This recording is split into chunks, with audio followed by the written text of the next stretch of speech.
Hello my dear students, welcome to another class. आइए आज हम एनाटॉमी ऑफ फ्लावरिंग प्लांट्स की कंप्लीट चैप्टर की समरी को देखते हैं मस्त तरीके से। So anatomy of flowering plants. Now flowering plants का मतलब हम जानते हैं एंजियोस्पर्म्स, और उनकी एनाटॉमी लास्ट चैप्टर में हमने उनकी मॉर्फोलॉजी देखी थी, यानी एक्सटर्नल स्ट्रक्चर की स्टडी की थी। और एनाटॉमी का मतलब होता है उनके इंटरनल स्ट्रक्चर की स्टडी करना। तो सबसे पहली बात तो यही आ जाती है कि व्हाट इज एनाटॉमी। एनाटॉमी का मतलब है इंटरनल स्ट्रक्चर की स्टडी करना। ठीक है, चलिए आइए यहां पर हम देखते हैं study of internal structure of plant. Internal structure, अब हर ऑर्गन का इंटरनल स्ट्रक्चर अलग अलग होगा, यानी रूट की एनाटॉमी अलग होगी, स्टेम की अलग होगी, लीफ की अलग होगी। और इवन अगर हम रूट की ही बात करें तो डाइकॉट के रूट की अलग होगी, मोनोकॉट की अलग होगी। Dicot leaf, monocot leaf, dicot stem, monocot stem, यानी डाइकॉट मोनोकॉट के अंदर भी डिफरेंट डिफरेंट एनाटॉमी है और हर ऑर्गन की भी डिफरेंट डिफरेंट एनाटॉमी है। आइए इस बात को भी हम यहां पर देख लेते हैं। So study of internal structure of plant is called anatomy. हमें पता है स्टूडेंट, सेल जो बेसिक यूनिट है ये ऑर्गेनाइज होकर टिश्यू बनाता है और टिश्यू से फिर ऑर्गन्स बनते हैं। अलग अलग ऑर्गन्स जो हैं उनका इंटरनल स्ट्रक्चर अलग अलग है, और मोनोकॉट डाइकॉट जो एंजियोस्पर्म्स में आते हैं वो भी इंटरनल स्ट्रक्चर के हिसाब से यानी एनाटॉमिकली डिफरेंट होते हैं। राइट नाउ सबसे पहले हमें यहां पर टिश्यू को डिफाइन करना है। What is a tissue? Tissue का बहुत सिंपल सा मतलब है, टिश्यू ऐसा ग्रुप ऑफ सेल्स है, दिखने में सेल सेम हो भी सकते हैं, नहीं भी हो सकते, यानी दे मे बी सिमिलर। जैसे आपने पढ़ा है पैरेन्काइमा, कोलेनकाइमा, स्क्लेरेनकाइमा जो सिंपल परमानेंट टिश्यू है, ये अलग अलग भी हो सकते हैं, जैसे xylem, phloem complex permanent tissue के अंदर। तो ऐसा ग्रुप ऑफ सेल्स है जिनका ओरिजिन कॉमन है, ये पक्की बात है, और जिनका फंक्शन कॉमन है, मिलकर एक कॉमन फंक्शन परफॉर्म कर रहे हैं। जैसे भले ही जाइलम के अंदर 4 तरह के एलिमेंट्स हैं, बट सब मिलकर in totality water and mineral conduction में हेल्प कर रहे हैं। So tissue is a group of cell. They may be similar, they may be dissimilar, but they perform a common function and they have a common origin. This is very very important. Common function. पेड़ के अंदर बहुत सारे तरह के tissues हैं।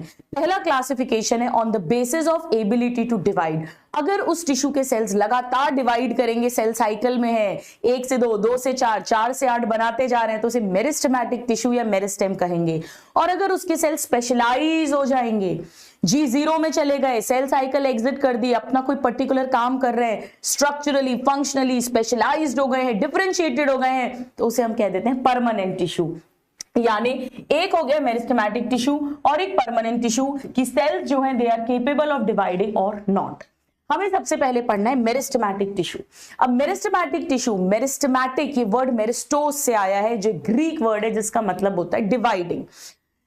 Meristematic tissue के sales कैसे होंगे? छोटे छोटे सेल्स होंगे, वैक्यूल होगा नहीं, मेटाबॉलिकली बहुत एक्टिव होंगे, डेंस साइटोप्लाज्म होगा, प्रोमिनेंट न्यूक्लियस होगा, इंटरसेल्यूलर स्पेस एब्सेंट होगी, बस grow divide grow divide grow divide grow divide कर रहे होंगे। आइए तो पहले हम मेरिस्टेमेटिक टिश्यू की ही बात कर लेते हैं। सो प्लांट टिश्यू को 2 में डिवाइड करते हैं, मेरिस्टेमेटिक, परमानेंट। मेरिस्टेम को हम ओरिजिन के हिसाब से 2 में डिवाइड करेंगे, प्राइमरी एंड सेकेंडरी, अभी हम फटाफट से रिवाइज भी कर लेंगे।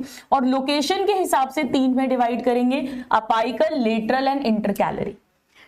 फिर परमानेंट टिश्यू भी 2 तरह का होगा, सारे परमानेंट हैं, बट अगर सारे सेल्स सिमिलर हैं, ऑल सेल्स सिमिलर, या ओनली 1 टाइप ऑफ सेल्स, तो उसे सिंपल परमानेंट टिश्यू कहेंगे। पर अगर more than 1 type of cells हैं, यानी डिफरेंट टाइप ऑफ सेल्स हैं, तो उसे कॉम्प्लेक्स परमानेंट टिश्यू कहेंगे। सिंपल परमानेंट टिश्यू में 3 आते हैं, पैरेन्काइमा, कोलेनकाइमा, स्क्लेरेनकाइमा, और स्क्लेरेनकाइमा में हम पढ़ेंगे फाइबर्स एंड स्क्लेरीड्स। और कॉम्प्लेक्स के अंदर आते हैं जाइलम एंड फ्लोएम। जाइलम के अंदर ट्रैकीड आता है, वेसल आता है, जाइलम पैरेन्काइमा आता है, और जाइलम फाइबर्स आते हैं। ये वाले दोनों डेड हैं, ये लिविंग है, और फाइबर तो होता ही डेड है क्योंकि स्क्लेरेनकाइमा है, आप जानते हो। यानी जाइलम मेनली डेड है, 4 में से 3 डेड हैं। फ्लोएम के अंदर sieve tube, companion cell, phloem parenchyma and phloem fibres. इसमें से फाइबर्स जो स्क्लेरेनकाइमा है वो नेचुरली डेड है, बट बाकी तीनों लिविंग हैं, यानी फ्लोएम मेनली लिविंग होगा। इसके अलावा पैरेन्काइमा लिविंग होता है, पेरेंट्स की तरह मैं सिखाती हूँ। कॉलेनकाइमा भी लिविंग है, कॉल करना है तो जिंदा रहना है। पर स्क्लेरेनकाइमा स्कूल गए मर गए, मैं ऐसे सिखाती हूँ तो ये डेड है। ठीक है, चलो आ जाओ। अब हम सबसे पहले मेरिस्टेमेटिक टिश्यू की बात करते हैं। तो मेरिस्टेम को हम ओरिजिन के आधार पर, ओरिजिन के आधार पे दो पार्ट्स में डिवाइड करते हैं।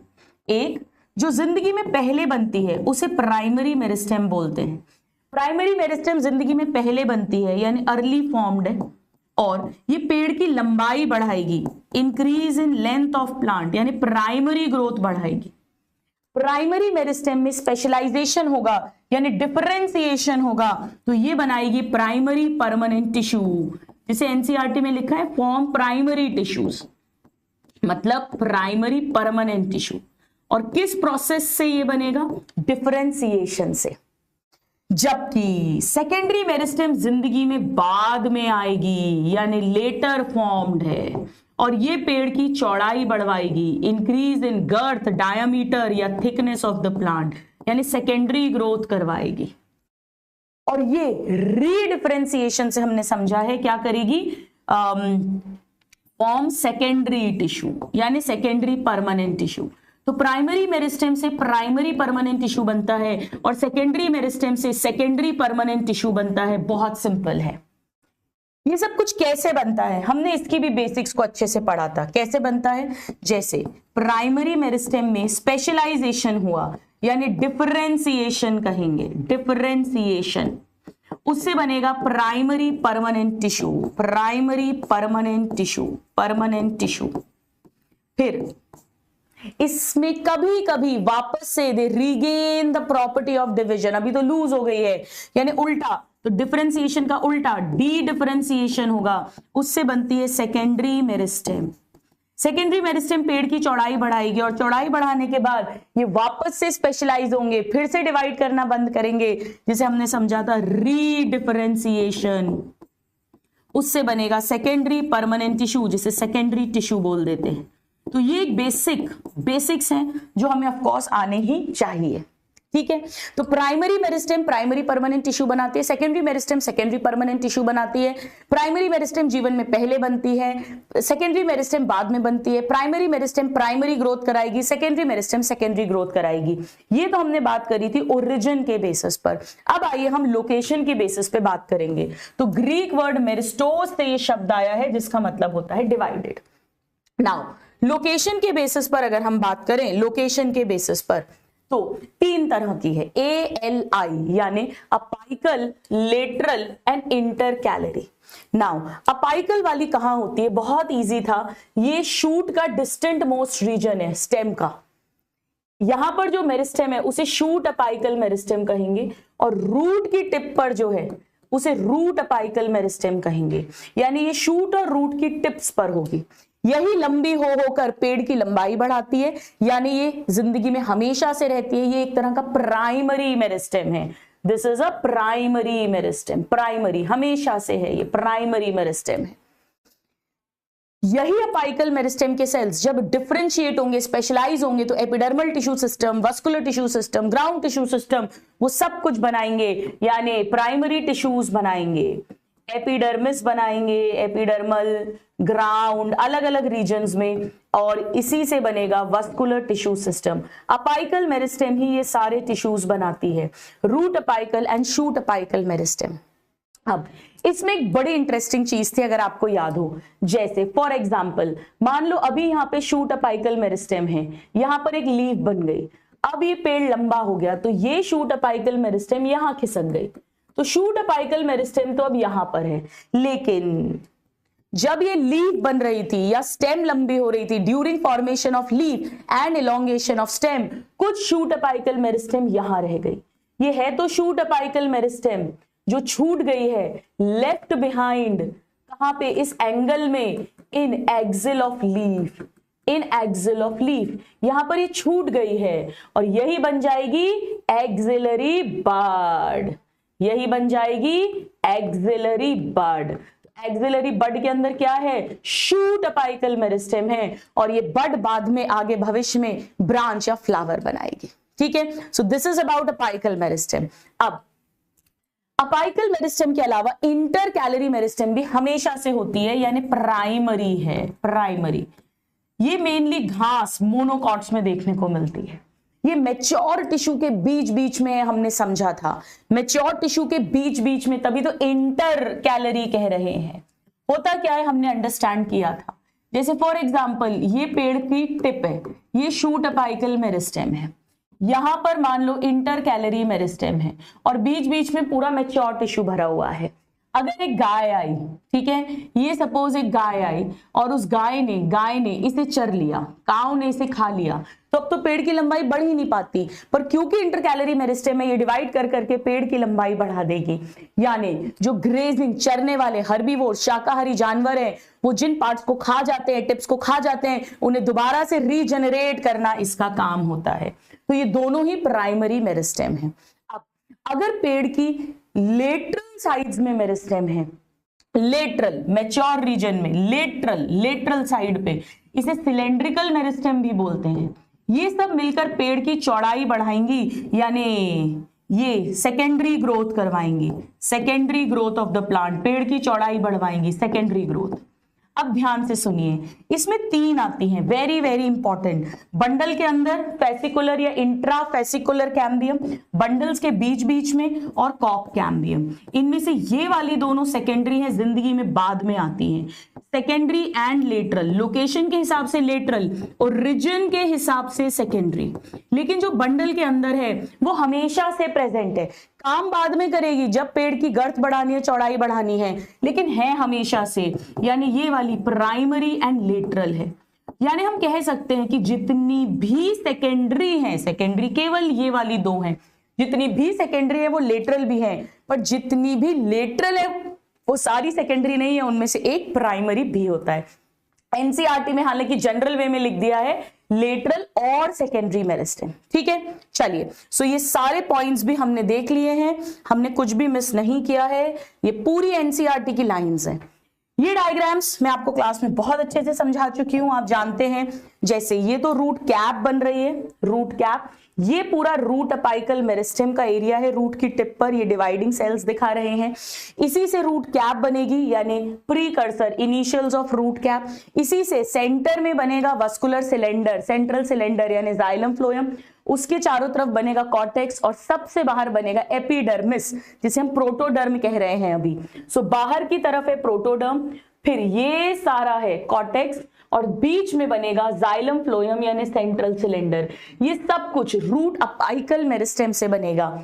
ये ऊपर वाले सेल सेंट्रल सिलेंडर बनाएंगे, ये हल्के से नीचे वाले कॉर्टेक्स बनाएंगे और नीचे वाले रूट कैप बनाएंगे, साइड्स वाले प्रोटोडर्म यानी एपिडर्मिस बनाएंगे।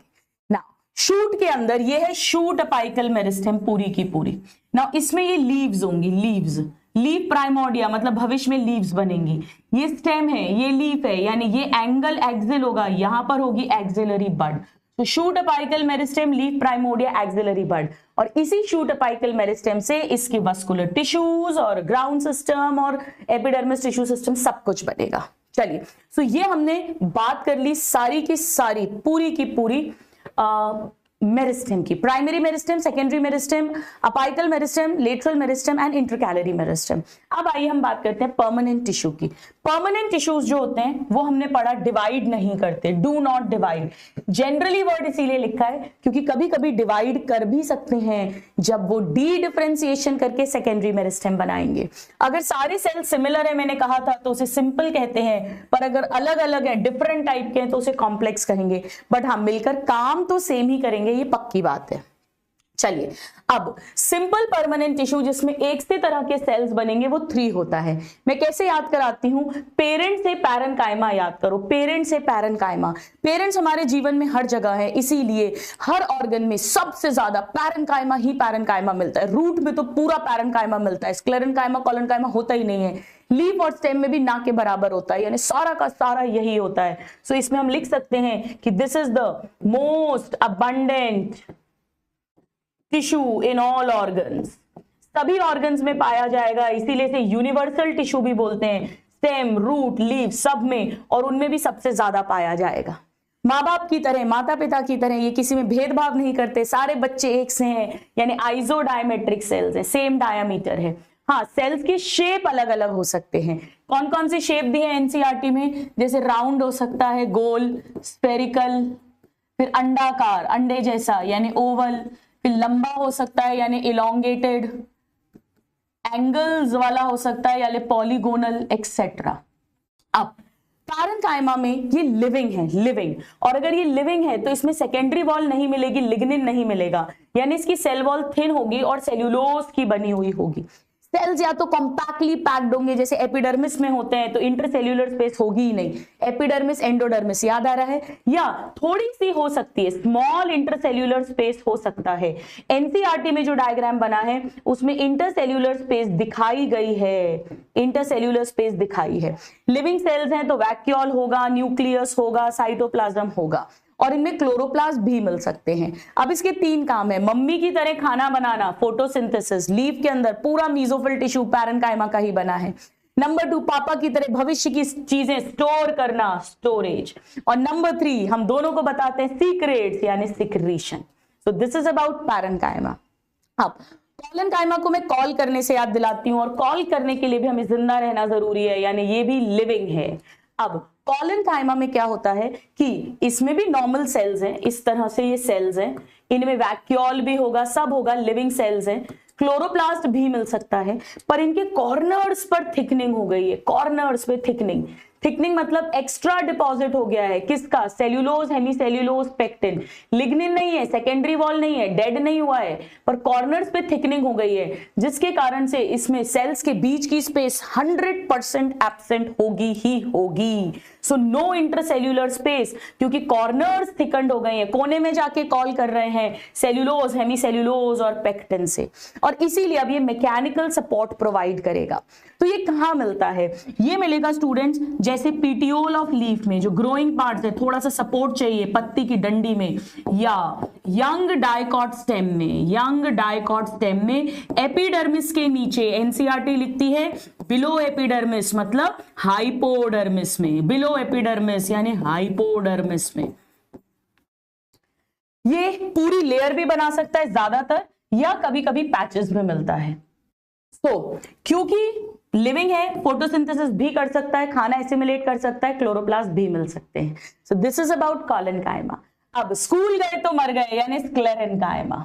स्क्लेरेनकाइमा की दीवार में अब लिग्निन जमा हो गया है, यानी सेकेंडरी वॉल बन गई है, और इसीलिए इसका प्रोटोप्लास्ट, लिविंग मैटर, अब डेड हो गया है, क्योंकि वो पानी के लिए इम्परमिएबल होता है। सो ये डेड हैं, विदाउट प्रोटोप्लास्ट हैं, क्योंकि लिग्निन की दीवारें हो गई हैं, यानी सेकेंडरी वॉल बन गई है। लंबे लंबे पतले पतले सेल्स हैं, अभी अपन बात करेंगे। इनमें फ्यू और न्यूमरस पिट्स भी मिलते हैं, अभी बताती हूं आपको, न्यूमरस पिट्स। अब ये 2 तरह का स्क्लेरेनकाइमा हो सकता है। अगर ये ऐसा है, लंबा सा धागे जैसा, एंड्स पॉइंटेड है, देखो लंबा है और एंड्स पॉइंटेड है, इलोंगेटेड है, पॉइंटेड एंड्स हैं, और जनरली ग्रुप्स में मिलते हैं, बहुत बहुत सारे मिलते हैं। अगर इस तरह का है तो इसे स्क्लेरेनकाइमा का फाइबर बोलते हैं, जाइलम फाइबर, फ्लोएम फाइबर हम पढ़ेंगे। अब इसमें भी थिक वॉल है, लिग्निन जमा हो गया है, तो ये सपोज इसकी थिक वॉल है। जहां जहां सेकेंडरी वॉल जमा नहीं है उसे पिट्स बोलते हैं, तो इसमें भी पिट्स प्रेजेंट है, तो थिक वॉल है। ल्यूमन इसका नैरो है, नैरो ल्यूमन है, नैरो ल्यूमन है। लेकिन अगर बहुत ज्यादा लिग्निन जमा हो गया, ल्यूमन बिल्कुल गायब जैसा हो गया, और दिखने में गोल है, ये लंबा है, पॉइंटेड है, दिखने में ऐसा है, और बहुत सारा ये पूरा लिग्निन ही लिग्निन जमा हो गया, इतना सारा लिग्निन। हाँ, बीच बीच में पिट्स हैं जहां पे सेकेंडरी वॉल एब्सेंट है, बाकी ये सारा लिग्निन जमा हो गया, यानी ये और ज्यादा मैकेनिकल स्ट्रेंथ देगा। ऐसे स्क्लेरेनकाइमा को स्क्लेरीड्स कहेंगे। स्फेरिकल, ओवल या सिलेंड्रिकल सेल्स हैं, और हाईली थिकंड वॉल है, हाईली थिकंड। यहाँ पे थिक थी, यहाँ हाईली थिक है, यहाँ पे ल्यूमन नैरो था, यहाँ पे वेरी नैरो ल्यूमन है, वेरी नैरो ल्यूमन है। तो ये डिफरेंस होता है, ये अपने को पता होना चाहिए, ठीक है। पर ये है पूरा का पूरा डेड, और इसका मेन काम ही है मैकेनिकल सपोर्ट देना। तो लिविंग मैकेनिकल टिश्यू जो है वो कॉलेनकाइमा है, बट डेड मैकेनिकल टिश्यू या मेन मैकेनिकल टिश्यू जो है वो स्क्लेरेनकाइमा है। सभी में सारे सेल्स एक से होंगे, पैरेन्काइमा, कॉलेनकाइमा, स्क्लेरेनकाइमा। अब स्क्लेरीड्स मिलता कहां पर है? सो ये देख सकते हो आप, इंटरसेल्यूलर स्पेस प्रेजेंट है, ये पैरेन्काइमा की बात कर रहे हैं। ये देखो कॉर्नर्स थिकंड हो गए हैं, ये कॉलनकाइमा की बात कर रहे हैं। और ये देखो ल्यूमन, थिक वॉल, लंबा सा एंड पॉइंटेड फाइबर्स हैं। और ये बहुत छोटा ल्यूमन, ये पिंक वाला बहुत सारा लिग्निन जमा है, ये स्क्लेरीड्स की बात कर रहे हैं। अब स्क्लेरीड्स मिलते कहां हैं? ये तो हमने समझ लिया, पिट्स दोनों में होंगे, इसीलिए पहले ही लिख दिया है पिट्स प्रेजेंट, थोड़े या बहुत सारे। अब इसको याद कराने की मेरी ट्रिक है कि सुबह सुबह गरम गरम चाय की प्याली यानी पत्तियां जो है चाय की, लीव्स ऑफ टी में मिलता है स्क्लेरीड्स। इसके बाद दिन में हमने दाल खाई तो जो लेग्यूम्स है उनके सीड कोट में मिलता है। और शाम को हमने नट्स खा लिए, ये अखरोट वगैरह, वॉलनट वगैरह, और फ्रूट्स खा लिए। 3 फ्रूट जीपीएस, गुआवा, पियर, सपोटा। सपोटा मतलब चीकू। जब हम ये खाते हैं, अमरूद सबने खाया होगा, चीकू खाया होगा, किरकिरापन होता है, दाने दाने आते किटकिट करके, वो सब स्क्लेरीड्स ही होते हैं।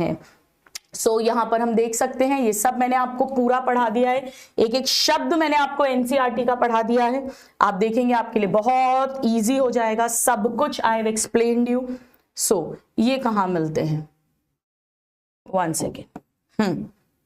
स्क्लेरीड्स कहां मिलते हैं? So seed coat of legumes, root wall of nuts, leaves of tea and pulp of fruits like GPS. तो सुबह, दोपहर और शाम, इससे हम इसे अच्छे से याद रख पाएंगे। ठीक है, सो ये हो गया हमारा सिंपल परमानेंट टिश्यू। अब आइए हम आते हैं कॉम्प्लेक्स परमानेंट टिश्यू में। कॉम्प्लेक्स परमानेंट टिश्यू में अलग अलग डिफरेंट टाइप के सेल्स हैं जो मिलकर एक साथ काम करेंगे, जाइलम एंड फ्लोएम। अब जाइलम और फ्लोएम में मेन डिफरेंस क्या है, आइए देखते हैं। जाइलम वाटर मिनरल कंडक्ट करेगा, पेड़ हमेशा से बिस्लरी का पानी पीते हैं, मिनरल वाटर, और फूड कंडक्ट करेगा फ्लोएम, फर्स्ट से फूड, फर्स्ट से फ्लोएम। पानी मिनरल हमेशा नीचे से ऊपर, सॉइल से, रूट से अबव जाएगा, पर खाना लीव्स से जहां भी जरूरत है, रूट में, स्टेम में, जहां भी जरूरत है। तो ये बहुत इंपॉर्टेंट है कि जाइलम जो है वो वाटर मिनरल कंडक्ट करेगा, रूट से लेके ऊपर, स्टेम एंड लीव्स, यानी यूनी डायरेक्शनल फ्लो होगा। ये हम बात कर रहे हैं जाइलम के अंदर। और जाइलम में मैंने अभी आपको बताया 4 में से 3 स्ट्रक्चर, 3 सेल्स डेड हैं, यानी ये साथ में मैकेनिकल सपोर्ट भी प्रोवाइड करेगा। फ्लोएम में अभी हम देखेंगे फूड और बाय डायरेक्शनल, और मैकेनिकल सपोर्ट नहीं, क्योंकि उसमें खाली फाइबर्स ही डेड है, बाकी सब कुछ लिविंग है। अब इसके 4 कंपोनेंट्स हैं जाइलम की, ट्रैकीड, वेसल, जाइलम फाइबर और जाइलम पैरेन्काइमा। स्टूडेंट्स, वेसल जो है ये ओनली एंजियोस्पर्म्स में देखने को मिलती है, ओनली एंजियोस्पर्म्स।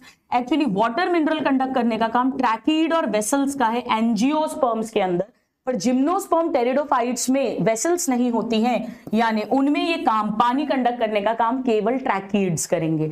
आइए हम इनको अब समझते हैं। ट्रांसपोर्ट की बात कर ली, 4 पार्ट्स की बात कर ली, यहाँ केवल पैरेन्काइमा लिविंग है, वहां पे सिर्फ एक डेड है, बाकी लिविंग है। सो ये मैकेनिकल स्ट्रेंथ भी देगा। इसमें यूनी डायरेक्शनल फ्लो होगा, उसमें बाय डायरेक्शनल फ्लो होगा। ये वाला पॉइंट आपको नहीं करना है, ये वाला पॉइंट भी मत करो, ये वाला पॉइंट भी मत करो। केवल फर्स्ट 6 पॉइंट्स इंपॉर्टेंट है जो मैं आपको बता भी चुकी हूं। अब जाइलम और ट्रैकीड्स के बीच में डिफरेंस समझिए, बहुत बेसिक डिफरेंस बताते हैं आपको। ट्रैकीड जो है वो ऐसा दिखता है, ऐसा, जैसे ये एक ट्रैकीड है, सपोज ये एक ट्रैकीड है, 1 सेकेंड, ये एक ट्रैकीड है, इसमें लिग्निन जमा होगा, और कहीं कहीं पर लिग्निन नहीं भी जमा है, जिन्हें पिट्स कहेंगे। तो ये सपोज एक ट्रैकीड एक सेल का बना है, एक ट्रैकीड एक सेल का बना है, ठीक है। अब ये सपोज दूसरा ट्रैकीड है, ये दूसरा ट्रैकीड है, ऐसे, इस पे भी लिग्निन जमा है।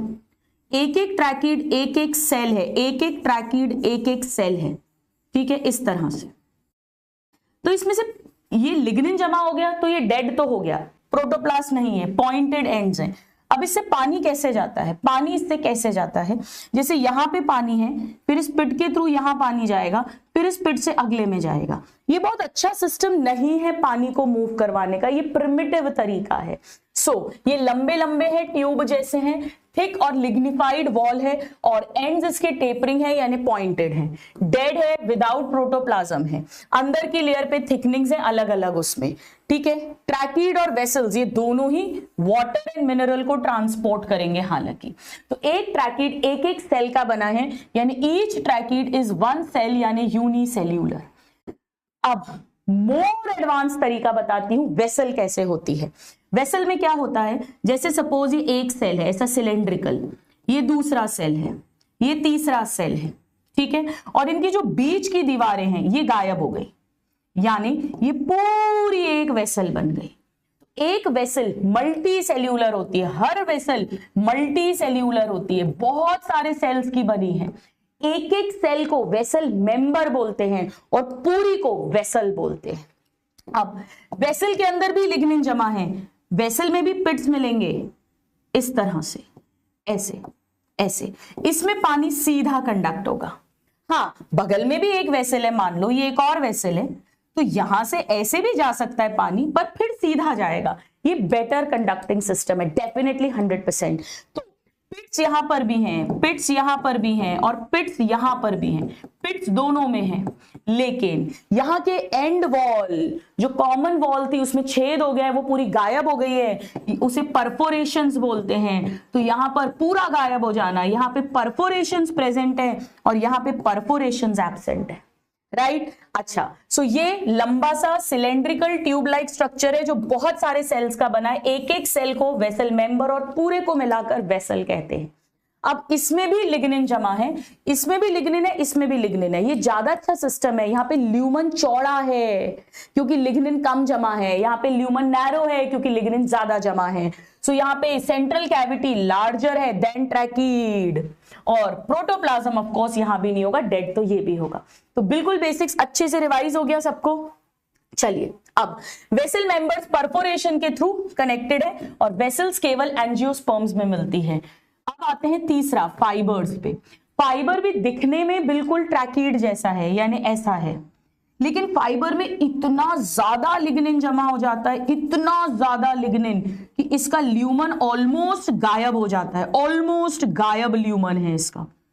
इसीलिए ये वाटर कंडक्ट नहीं कर सकता, ये केवल और केवल मैकेनिकल स्ट्रेंथ देगा। सो हाईली थिकन्ड वॉल है, हाईली थिकन्ड यानी लिग्निन सबसे कम जमा है वेसल पर, उसका ल्यूमन सबसे चौड़ा है। ट्रैकीड में उससे ज्यादा जमा है पर फिर भी अभी है ल्यूमन का अस्तित्व, और फाइबर में तो ल्यूमन गायब हो चुका है, इतना ज्यादा लिग्निन जमा हो जाता है। इनमें सेप्टा मिल भी सकते हैं, नहीं भी मिल सकते हैं। नाउ पैरेन्काइमा, पैरेन्काइमा का नॉर्मल सेल है जैसे पैरेन्काइमा का होता है, यानी लिविंग है, थिन वॉल होगी, सेल्यूलोज की वॉल होगी। इसका काम है खाना स्टोर करना, खाना स्टोर करना फैट के रूप में या स्टार्च के रूप में या टैनिन्स। ये इंपॉर्टेंट है, ध्यान रखना, क्योंकि फ्लोएम फाइबर जो है वो रेजिन, म्यूसिलेज और लैटेक्स को स्टोर करेंगे खाने के अलावा, और ये टैनिन्स को स्टोर करेंगे। Plus radial conduction of water भी होता है रे पैरेन्काइमा के थ्रू, ये हम सेकेंडरी ग्रोथ में अभी समझेंगे। चलिए, सो ये ट्रैकीड है आप देख रहे हो, और ये ऐसा सिलेंड्रिकल वाली वेसल है। अब आइए हम बात कर लेते हैं एक बार बहुत इंपॉर्टेंट फ्लोएम पे जाने से पहले कि जाइलम दो तरह का होगा। जो पेड़ लंबा हो रहा है तब बन रहा है वो प्राइमरी जाइलम है, चौड़ा होने पे बन रहा है वो सेकेंडरी जाइलम है, इतना तो हमें आता है। अब प्राइमरी जाइलम दो तरह का होगा, जो थोड़ा पहले बनेगा प्रोटोजाइलम, जो थोड़ा बाद में बनेगा मेटाजाइलम। यानी जो पहले बनेगा, जो फर्स्ट फॉर्म्ड है वो प्रोटोजाइलम, जो बाद में बनेगा वो मेटाजाइलम। अब इसमें रटना नहीं है, बहुत आसान है। प्रोटोजाइलम में अभी पेड़ ज्यादा लंबा नहीं हुआ तो बहुत ज्यादा वाटर मिनरल की जरूरत नहीं है, तो उस पे जो लिग्निन जमा होगा वो ज्यादा जमा होगा, ल्यूमन कम चौड़ा होगा। पर जैसे जैसे पेड़ बढ़ेगा, वाटर मिनरल की रिक्वायरमेंट बढ़ेगी, तो लिग्निन कम जमा होगा, ल्यूमन ज्यादा चौड़ा होगा, ताकि पानी अच्छे से कंडक्ट हो सके। तो जो प्रोटोजाइलम है, प्रोटोजाइलम, प्रोटोजाइलम इसमें लिग्निन ज्यादा होगा, लिग्निन मोर है, और इसमें लिग्निन लेस है। इसमें जो वेसल है उसका जो ल्यूमन है वो नैरो होगा, और इसमें लिग्निन कम है तो ल्यूमन वाइडर होगा। तो वेसल का ल्यूमन और लिग्निन अच्छे से समझ आ गया। अब स्टेम के अंदर क्या होता है, हम कैसे याद करते हैं, बहुत आसान है, अंडा देंगे स्टेम पे, अंडा ऑन स्टेम, यानी स्टेम में मिलती है अंडा, अंडा मतलब एंडार्ज, देखो अंडा है ना, ये एंडार्ज कंडीशन, एंडार्ज कंडीशन स्टेम पे देखने को मिलती है, और एक्सार्ज कंडीशन रूट में देखने को मिलती है, रूट में देखने को मिलती है।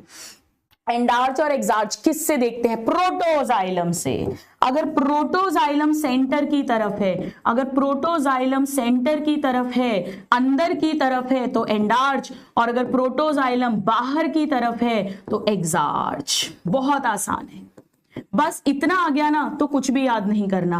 प्रोटोजाइलम बाहर की तरफ एक्सार्च, प्रोटोजाइलम अंदर की तरफ तो एंडार्च। प्रोटोजाइलम नेचुरली मेटाजाइलम उल्टा हो जाएगा, लिख लो भाई टाइम पास को, मेटाजाइलम टुवर्ड्स पेरीफेरी हो जाएगा यहाँ, क्योंकि प्रोटोजाइलम अंदर की तरफ है, और यहाँ मेटाजाइलम सेंटर की तरफ हो जाएगा क्योंकि प्रोटोजाइलम बाहर की तरफ। आप तो इतना याद रखो, प्रोटोजाइलम अंदर तो एंडार्च, प्रोटोजाइलम बाहर तो एक्सार्च। इसी तरह से सेम फ्लोएम के अंदर भी होगा, वहां पर भी प्राइमरी फ्लोएम होगा, उससे प्रोटोफ्लोएम मेटाफ्लोएम बनेगा, और उसके अकॉर्डिंग अंदर बाहर की अकॉर्डिंग एंडार्च एक्सार्च कंडीशन होगी। चलिए अब आ जाओ हम फ्लोएम की बात कर लेते हैं।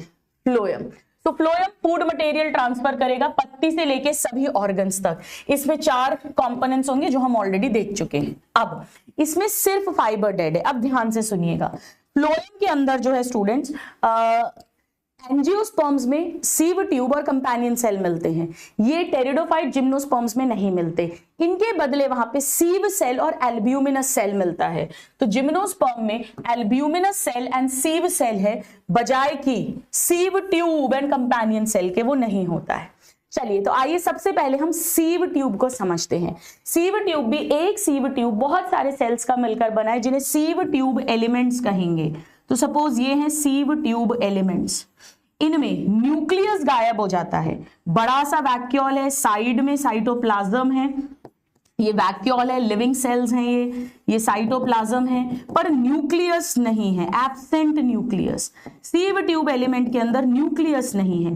फिर इसकी एक्टिविटीज कौन कंट्रोल करेगा, इसकी बहन। आइए इसकी बहन बना देते हैं, ये है इसकी बहन साइड में, ये बहन को बोलते हैं, सिस्टर को बोलते हैं कंपेनियन सेल। कंपेनियन सेल का न्यूक्लियस जो है वो सीव ट्यूब एलिमेंट के सभी एक्टिविटीज को कंट्रोल करेगा। अब ये लंबा सा सिलेंड्रिकल है और यहाँ छेद होते हैं छलनी जैसे, सीव ट्यूब मैनर में परफोरेशंस हैं। इसे ऐसा बोलते हैं कि इनकी जो एंड वॉल्स यानी कॉमन वॉल्स जो हैं वो परफोरेटेड है। इसे कहते हैं सीव प्लेट, सीव प्लेट। इसी के थ्रू खाना नीचे जाएगा। कंपेनियन सेल तो एक स्पेशल तरह का पैरेनकाइमा का ही सेल होता है, पैरेनकाइमा है स्पेशल तरीके का। अब कंपेनियन सेल और सीव ट्यूब एलिमेंट लंबी दीवार के थ्रू, लॉन्गिट्यूडिनल वॉल के थ्रू कनेक्टेड हैं, और इनके बीच बीच में भी पिट्स हैं। पिट्स मतलब यहाँ पे लिग्निन नहीं है, सेकेंडरी वॉल नहीं है, सब कुछ लिविंग है, बट कुछ एरियाज हैं जहां पे प्राइमरी वॉल भी थोड़ी ज्यादा पतली है, थिन है, तो उसे पिट्स बोल देते हैं। इस तरह से मतलब है। चलो तो फटाफट से देख लेते हैं। तो सीव ट्यूब एलिमेंट्स लॉन्ग है, ट्यूब लाइक है, लॉन्गिट्यूडिनली अरेंज्ड है और कंपेनियन सेल के साथ एसोसिएटेड है। एंड वॉल में छेद है, सीव की तरह, छलनी की तरह, सीव प्लेट बोलते हैं। साइड्स में पतला सा साइटोप्लाज्म है, बड़ा सा न्यूक्लियस है, सॉरी बड़ा सा वैक्यूल है, बट न्यूक्लियस नहीं होता है। इसीलिए इसकी एक्टिविटीज इसकी बहन कंपेनियन सेल का न्यूक्लियस कंट्रोल करता है। Now companion cell specialised parenchyma के सेल्स हैं, ये एसोसिएटेड है सीव ट्यूब के साथ में और इंटरकनेक्टेड है पिट फील्ड्स उनकी लंबी लॉन्गिट्यूडिनल वॉल के थ्रू। ये प्रेशर ग्रेडियंट मेंटेन करके रखेगा सीव ट्यूब के अंदर। अब फ्लोएम पैरेनकाइमा कैसा होगा? फ्लोएम पैरेनकाइमा ऐसे होते हैं, सिलेंडर की तरह टेपरिंग सेल्स, और इनके बीच बीच में भी इस तरह से पिट्स है, मतलब जहां पे प्राइमरी वॉल थिन है, सब प्राइमरी वॉल है, यहाँ लिग्निन नहीं है, और यहां से प्लाज्मोडेस्मेटा, ये प्लाज्मोडेस्मेटल कनेक्शंस हैं। दो पैरेनकाइमा के सेल्स के बीच में प्लाज्मोडेस्मेटल कनेक्शंस होते हैं, यानी साइटोप्लाज्मिक कनेक्शंस होते हैं। एक सेल का साइटोप्लाज्म दूसरे से कनेक्टेड होगा, न्यूक्लियस भी मिलेगा, लिविंग सेल्स होते हैं। So elongated tapering cylindrical dense cytoplasm है, न्यूक्लियस है, लिविंग है, और इनके बीच बीच में वही सेल्यूलोज है बट पिट्स हैं जिनके थ्रू प्लाज्मोडेस्मेटल कनेक्शंस है। जाइलम पैरेनकाइमा भी खाना स्टोर करता है, फ्लोएम पैरेनकाइमा भी खाना स्टोर करता है। जाइलम पैरेनकाइमा टैनिन्स भी स्टोर करता है, ये रेजिन, लैटेक्स और म्यूसिलेज करता है। Now very very important, phloem parenchyma monocots के अंदर एब्सेंट होता है, वेरी वेरी इंपॉर्टेंट। अब हम आ जाते हैं फ्लोएम के फाइबर्स, जिन्हें बास्ट फाइबर्स भी कहते हैं। ये फाइबर्स है जाइलम फाइबर की तरह, यानी स्क्लेरेनकाइमा का बना हुआ है, नीडल जैसे होंगे और पूरा ल्यूमन ऑब्लिटरेटेड हो चुका है, अनब्रांच्ड होंगे, एक एक एक एक एक एक लंबा सा पतला सा, और मैकेनिकल सपोर्ट देने का काम करेंगे। नाउ ये प्राइमरी फ्लोएम में एब्सेंट होते हैं, प्राइमरी फ्लोएम में एब्सेंट होते हैं, तो ये पॉइंट्स बहुत इंपॉर्टेंट है। So this is about phloem, right. हाँ, फ्लोएम के फाइबर्स जूट, फ्लैक्स, हेम्प, इन पेड़ों में कमर्शियली हम यूज भी करते हैं। प्रोटोफ्लोएम, मेटाफ्लोएम बिल्कुल प्रोटोजाइलम मेटाजाइलम की तरह है। प्रोटो वाला पहले बनेगा और उसकी ल्यूमन कम नैरो होगा, मतलब ज्यादा नैरो होगा, और जैसे जैसे लेटर जो बनेगा उसका बड़े बड़े सीव ट्यूब होंगे, यानी ल्यूमन बहुत चौड़ा होगा ताकि खूब सारा खाना जो है वो ट्रांसपोर्ट हो सके। अब आइए हम टिश्यू सिस्टम पढ़ते हैं। तो हमने अभी तक क्या क्या पढ़ लिया? हमने अभी तक टिश्यू क्या होता है, meristematic tissue, permanent tissue, meristem के अंदर primary, secondary meristem, apical, lateral, intercalary meristem. उसके बाद हमने परमानेंट टिश्यू के अंदर simple, permanent and complex permanent, parenchyma, sclerenchyma, collenchyma, xylem and phloem, इसको अच्छे से पढ़ लिया। अब ये सारे टिश्यूज मिलकर टिश्यू सिस्टम बनाएंगे। लोकेशन के अकॉर्डिंग 3 टिश्यू सिस्टम है, depending on the location 3 type के टिश्यू सिस्टम है। सो 3 tissue system location and structure के बेसिस पर, एपिडर्मल टिश्यू सिस्टम, वस्कुलर या conducting tissue system and ground tissue system. तो आइए सबसे पहले हम देख लेते हैं एपिडर्मल टिश्यू सिस्टम। बहुत इजी है, इसमें 4 चीजें होंगी, बहुत आसान है। जैसे सपोज करो पहली जो है वो एपिडर्मिस है। एपिडर्मिस पैरेन्काइमा के ही सेल्स हैं। एपिडर्मिस हमेशा सिंगल लेयर्ड होती है, यूजुअली सिंगल लेयर्ड लिखा है क्योंकि कुछ पेड़ों में मल्टी लेयर्ड है, हमें तो सिंगल ही याद करना है। एपिडर्मिस, एंडोडर्मिस, सिंगल में से याद कराती हूँ। सेल्स देखो एकदम कॉम्पैक्टली पैक्ड है। पैरेन्काइमा के सेल्स हैं, लिविंग सेल्स हैं, कॉम्पैक्टली पैक्ड है, इंटरसेल्यूलर स्पेस पूरी तरीके से एब्सेंट है। ये एपिडर्मिस होती है। रूट में, स्टेम में, लीफ में, हर जगह एपिडर्मिस मिलेगी ही मिलेगी। एक कंटिन्यूअस लेयर बना लेती है, कंटिन्यूअस लेयर। ठीक है, ये हो गया पहला। एपिडर्मिस के बाहर की तरफ क्यूटिकल, एक वैक्स की कवरिंग मिलती है, वैक्स की कवरिंग।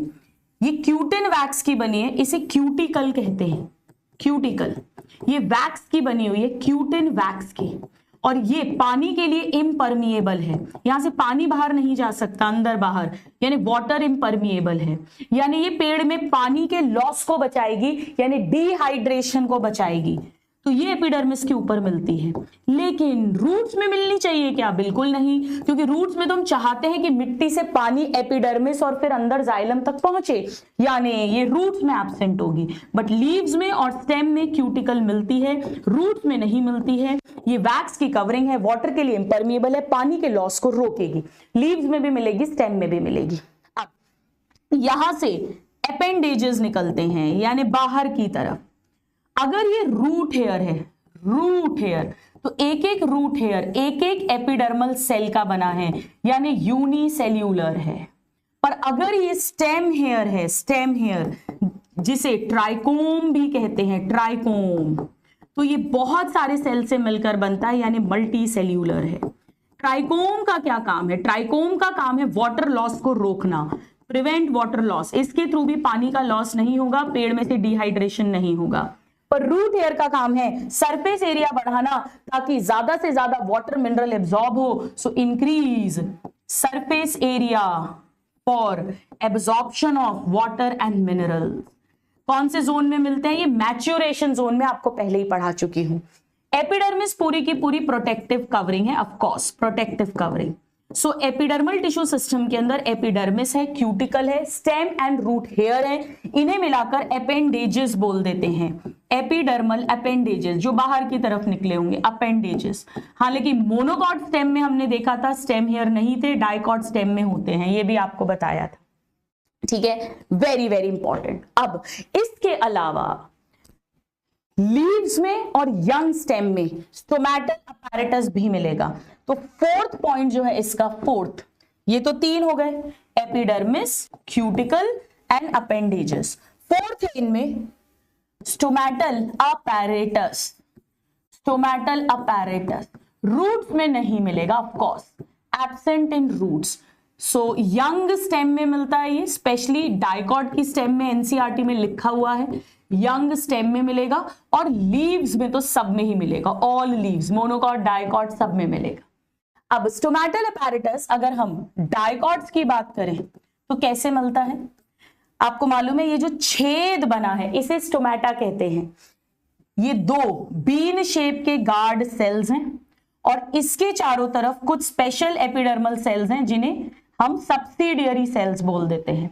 तो तीन चीजें इसके अंदर आती हैं, ये छेद होल जिसे स्टोमेटा कहते हैं, ये पोर है, फिर ये हो गए गार्ड सेल्स। डाइकॉट्स हैं तो बीन शेप्ड के होंगे, एक स्टोमेटा में 2 गार्ड सेल्स होंगे, और फिर सब्सिडियरी सेल्स। सब्सिडियरी सेल्स जरूरी नहीं है हो, तो समटाइम्स होते हैं, और ये स्पेशलाइज्ड एपिडर्मल सेल्स ही हैं, यानी ये सब पैरेन्काइमा ही है, सब पैरेन्काइमा है। गार्ड सेल के अंदर क्लोरोप्लास्ट मिलते हैं, वैसे एपिडर्मिस में क्लोरोप्लास्ट नहीं होते, पर गार्ड सेल के अंदर क्लोरोप्लास्ट प्रेजेंट होता है, ये खाना बना सकते हैं। सेल्यूलोज के ऐसे माइक्रोफाइब्रिल्स भी होते हैं। एनीवेज, अब गार्ड सेल के अंदर की दीवार बहुत मोटी होती है, टुवर्ड्स पोर, छेद के पास वाली, ये वाली। सो इसकी इनर वॉल जो है, इनर वॉल वो बहुत थिक है और बाहर वाली थिन है। मैं इसे कैसे याद कराती हूं कि ये बॉडीगार्ड की तरह है, गार्ड जो है वो बॉडीगार्ड की तरह है, बाहर से पतली सी शर्ट पहनी, अंदर बुलेट प्रूफ जैकेट है। तो गार्ड सेल क्या कंट्रोल करता है? गार्ड सेल की अगर मैं बात करूं, so this controls opening and closing of stomata, opening and closing of stomata. यानी गार्ड सेल के अंदर अगर पानी घुसा, वो फूला, तो स्टोमेटा खुलेगा, और गार्ड सेल में से पानी बाहर निकला, वो पिचका, फ्लैसिड हुआ, तो स्टोमेटा क्लोज होगा। तो गार्ड सेल अगर टर्जिड है तो स्टोमेटा ओपन होगा, और गार्ड सेल अगर फ्लैसिड है, पिचक गया, तो स्टोमेटा क्लोज होगा। ये हम गार्ड सेल की बात कर रहे हैं। तो इस स्टोमेटा के थ्रू क्या हो रहा है? इस स्टोमेटा के थ्रू दो काम हो रहे हैं। एक O2 CO2 का एक्सचेंज होता है इस छेद से, एक्सचेंज ऑफ गैसेस, और दूसरा पानी भाप बन के उड़ता है, यानी ट्रांसपिरेशन, रेगुलेट ट्रांसपिरेशन। वाटर का loss in the form of water vapour, very very important. ये कहानी तो डाइकॉट्स की है। अब मोनोकॉट्स में क्या होता है? मोनोकॉट्स में ऐसे डंबल शेप के गार्ड सेल्स हैं, डंबल शेप के गार्ड सेल्स हैं, ठीक है, और उसके आसपास में सब्सिडियरी सेल्स भी मिल सकते हैं, ठीक है। तो ये हो गए सब्सिडियरी सेल्स, ये वाला, ये हो गया गार्ड सेल, और ये हो गया छेद यानी स्टोमेटा। इसके गार्ड सेल्स जो हैं वो कैसे हैं? डंबल शेप्ड है, बाकी सब कुछ सेम है, डंबल शेप्ड। और एनसीईआरटी में थ्योरी में तो नहीं दिया, पर डायग्राम में क्लियरली ये वाली वॉल्स इसकी थिक होती है, ये वाली, और इस तरह से सेल्यूलोज के रेडियल माइक्रोफाइब्रिल्स होते हैं, ठीक है। सो ये हो गया हमारा एपिडर्मल टिश्यू सिस्टम। अब आइए हम पढ़ते हैं ग्राउंड टिश्यू सिस्टम। ये सब मैंने आपको पूरा समझा दिया है, ये सब बता दिया है, यस। ये देखो, ये पूरा एनसीईआरटी का डायग्राम मैंने आपको बना के दिखा दिया है। ये भी हो गया, क्या फंक्शन है वो भी हो गया। अब ground tissue system, ground tissue system NCERT कहती है एपिडर्मिस हटा दो, जाइलम फ्लोएम यानी वस्कुलर बंडल हटा दो, जो कुछ भी है, all tissue except epidermis and vascular bundle. Vascular bundle में जाइलम फ्लोएम यानी कॉम्प्लेक्स परमानेंट टिश्यू आता है, एपिडर्मिस पूरी पैरेन्काइमा की बनी है, पर ग्राउंड टिश्यू सिस्टम के अंदर सारे सिंपल टिश्यू यानी पैरेन्काइमा तो होगा ही होगा, कॉलेनकाइमा, स्क्लेरेन्काइमा भी मिल सकता है। इसको अभी हम थोड़ी सी देर में पढ़ते हैं, ठीक है। लीव्स के अंदर ग्राउंड टिश्यू को मीजोफिल कहते हैं, यही मेन पूरा पैरेन्काइमा का बना है, यानी थिन वॉल्ड है, और इसमें क्लोरोप्लास्ट मिलेंगे, यहीं पर फोटोसिंथेसिस होगा, हम सब कुछ अभी देख लेंगे। अब हम आते हैं वस्कुलर टिश्यू सिस्टम। ये कॉम्प्लेक्स टिश्यू का बना है, यानी जाइलम फ्लोएम का। जाइलम फ्लोएम को मिलाकर कहते हैं वस्कुलर बंडल। अब ये कैसा हो सकता है? बहुत सिंपल है। अगर सपोज करो जाइलम अलग रेडियस पर है, ये सपोज जाइलम है, जाइलम, और फ्लोएम अलग रेडियस पर है, ये फ्लोएम है, ये फ्लोएम है, फ्लोएम। तो जाइलम का रेडियस ये है, फ्लोएम का रेडियस ये है, फ्लोएम का इधर है, जाइलम का इधर है, मतलब डिफरेंट रेडियस पर है। Xylem and phloem alternately arranged है और डिफरेंट रेडियाई पर है। Alternate xylem and phloem, xylem फिर फ्लोएम, फिर जाइलम का बंडल, फिर फ्लोएम का बंडल, अलग अलग रेडियस पर है। ऐसा हमें रूट्स में देखने को मिलता है, मोनोकॉट, डाइकॉट सभी रूट्स में अलग रेडियस पर है, तो इसे रेडियल वस्कुलर बंडल कहते हैं। तो रेडियल वस्कुलर बंडल मतलब डिफरेंट रेडियस पर है। पर अगर सेम रेडियस पर है मतलब कुछ इस तरह का, सपोज ऐसा, इसी के अंदर जाइलम है, ये जाइलम है और इसी में फ्लोएम है, एक साथ हैं, एक ही रेडियस पर है, सेम रेडियस पर जाइलम फ्लोएम है, एक साथ हैं, तो इसे कंजॉइंट वस्कुलर बंडल कहते हैं। कंजॉइंट वस्कुलर बंडल मतलब xylem and phloem are on same radius, same radius. अब जनरली फ्लोएम बाहर की तरफ होता है, आप देख सकते हैं, और जाइलम अंदर की तरफ होता है। अब इसमें अगर जाइलम फ्लोएम के बीच में रिंग है एक कैम्बियम की, मेरिस्टेमेटिक टिश्यू की, अगर ऐसा है तो इसमें सेकेंडरी ग्रोथ होगी, पेड़ की चौड़ाई बढ़ेगी, तब हम इसे ओपन कंजॉइंट कह देते हैं। अगर कैम्बियम प्रेजेंट है, अगर सेकेंडरी ग्रोथ होगी, पर अगर कैम्बियम प्रेजेंट नहीं है, सेकेंडरी ग्रोथ नहीं होगी, तो हम इसे क्लोज्ड वस्कुलर बंडल कह देते हैं। है दोनों ही conjoint, xylem phloem same radius पर। नाउ कंजॉइंट ओपन का एग्जांपल हमने क्या पढ़ा है? कंजॉइंट ओपन का डाइकॉट की स्टेम, डाइकॉट की स्टेम में जाइलम फ्लोएम के बीच में इसी तरह का कैम्बियम होता है, जिसके कारण उसमें सेकेंडरी ग्रोथ होती है। जबकि कंजॉइंट क्लोज्ड में आ जाएगी मोनोकॉट स्टेम, इसीलिए वो मोटी नहीं होती है, सेकेंडरी ग्रोथ नहीं होती है।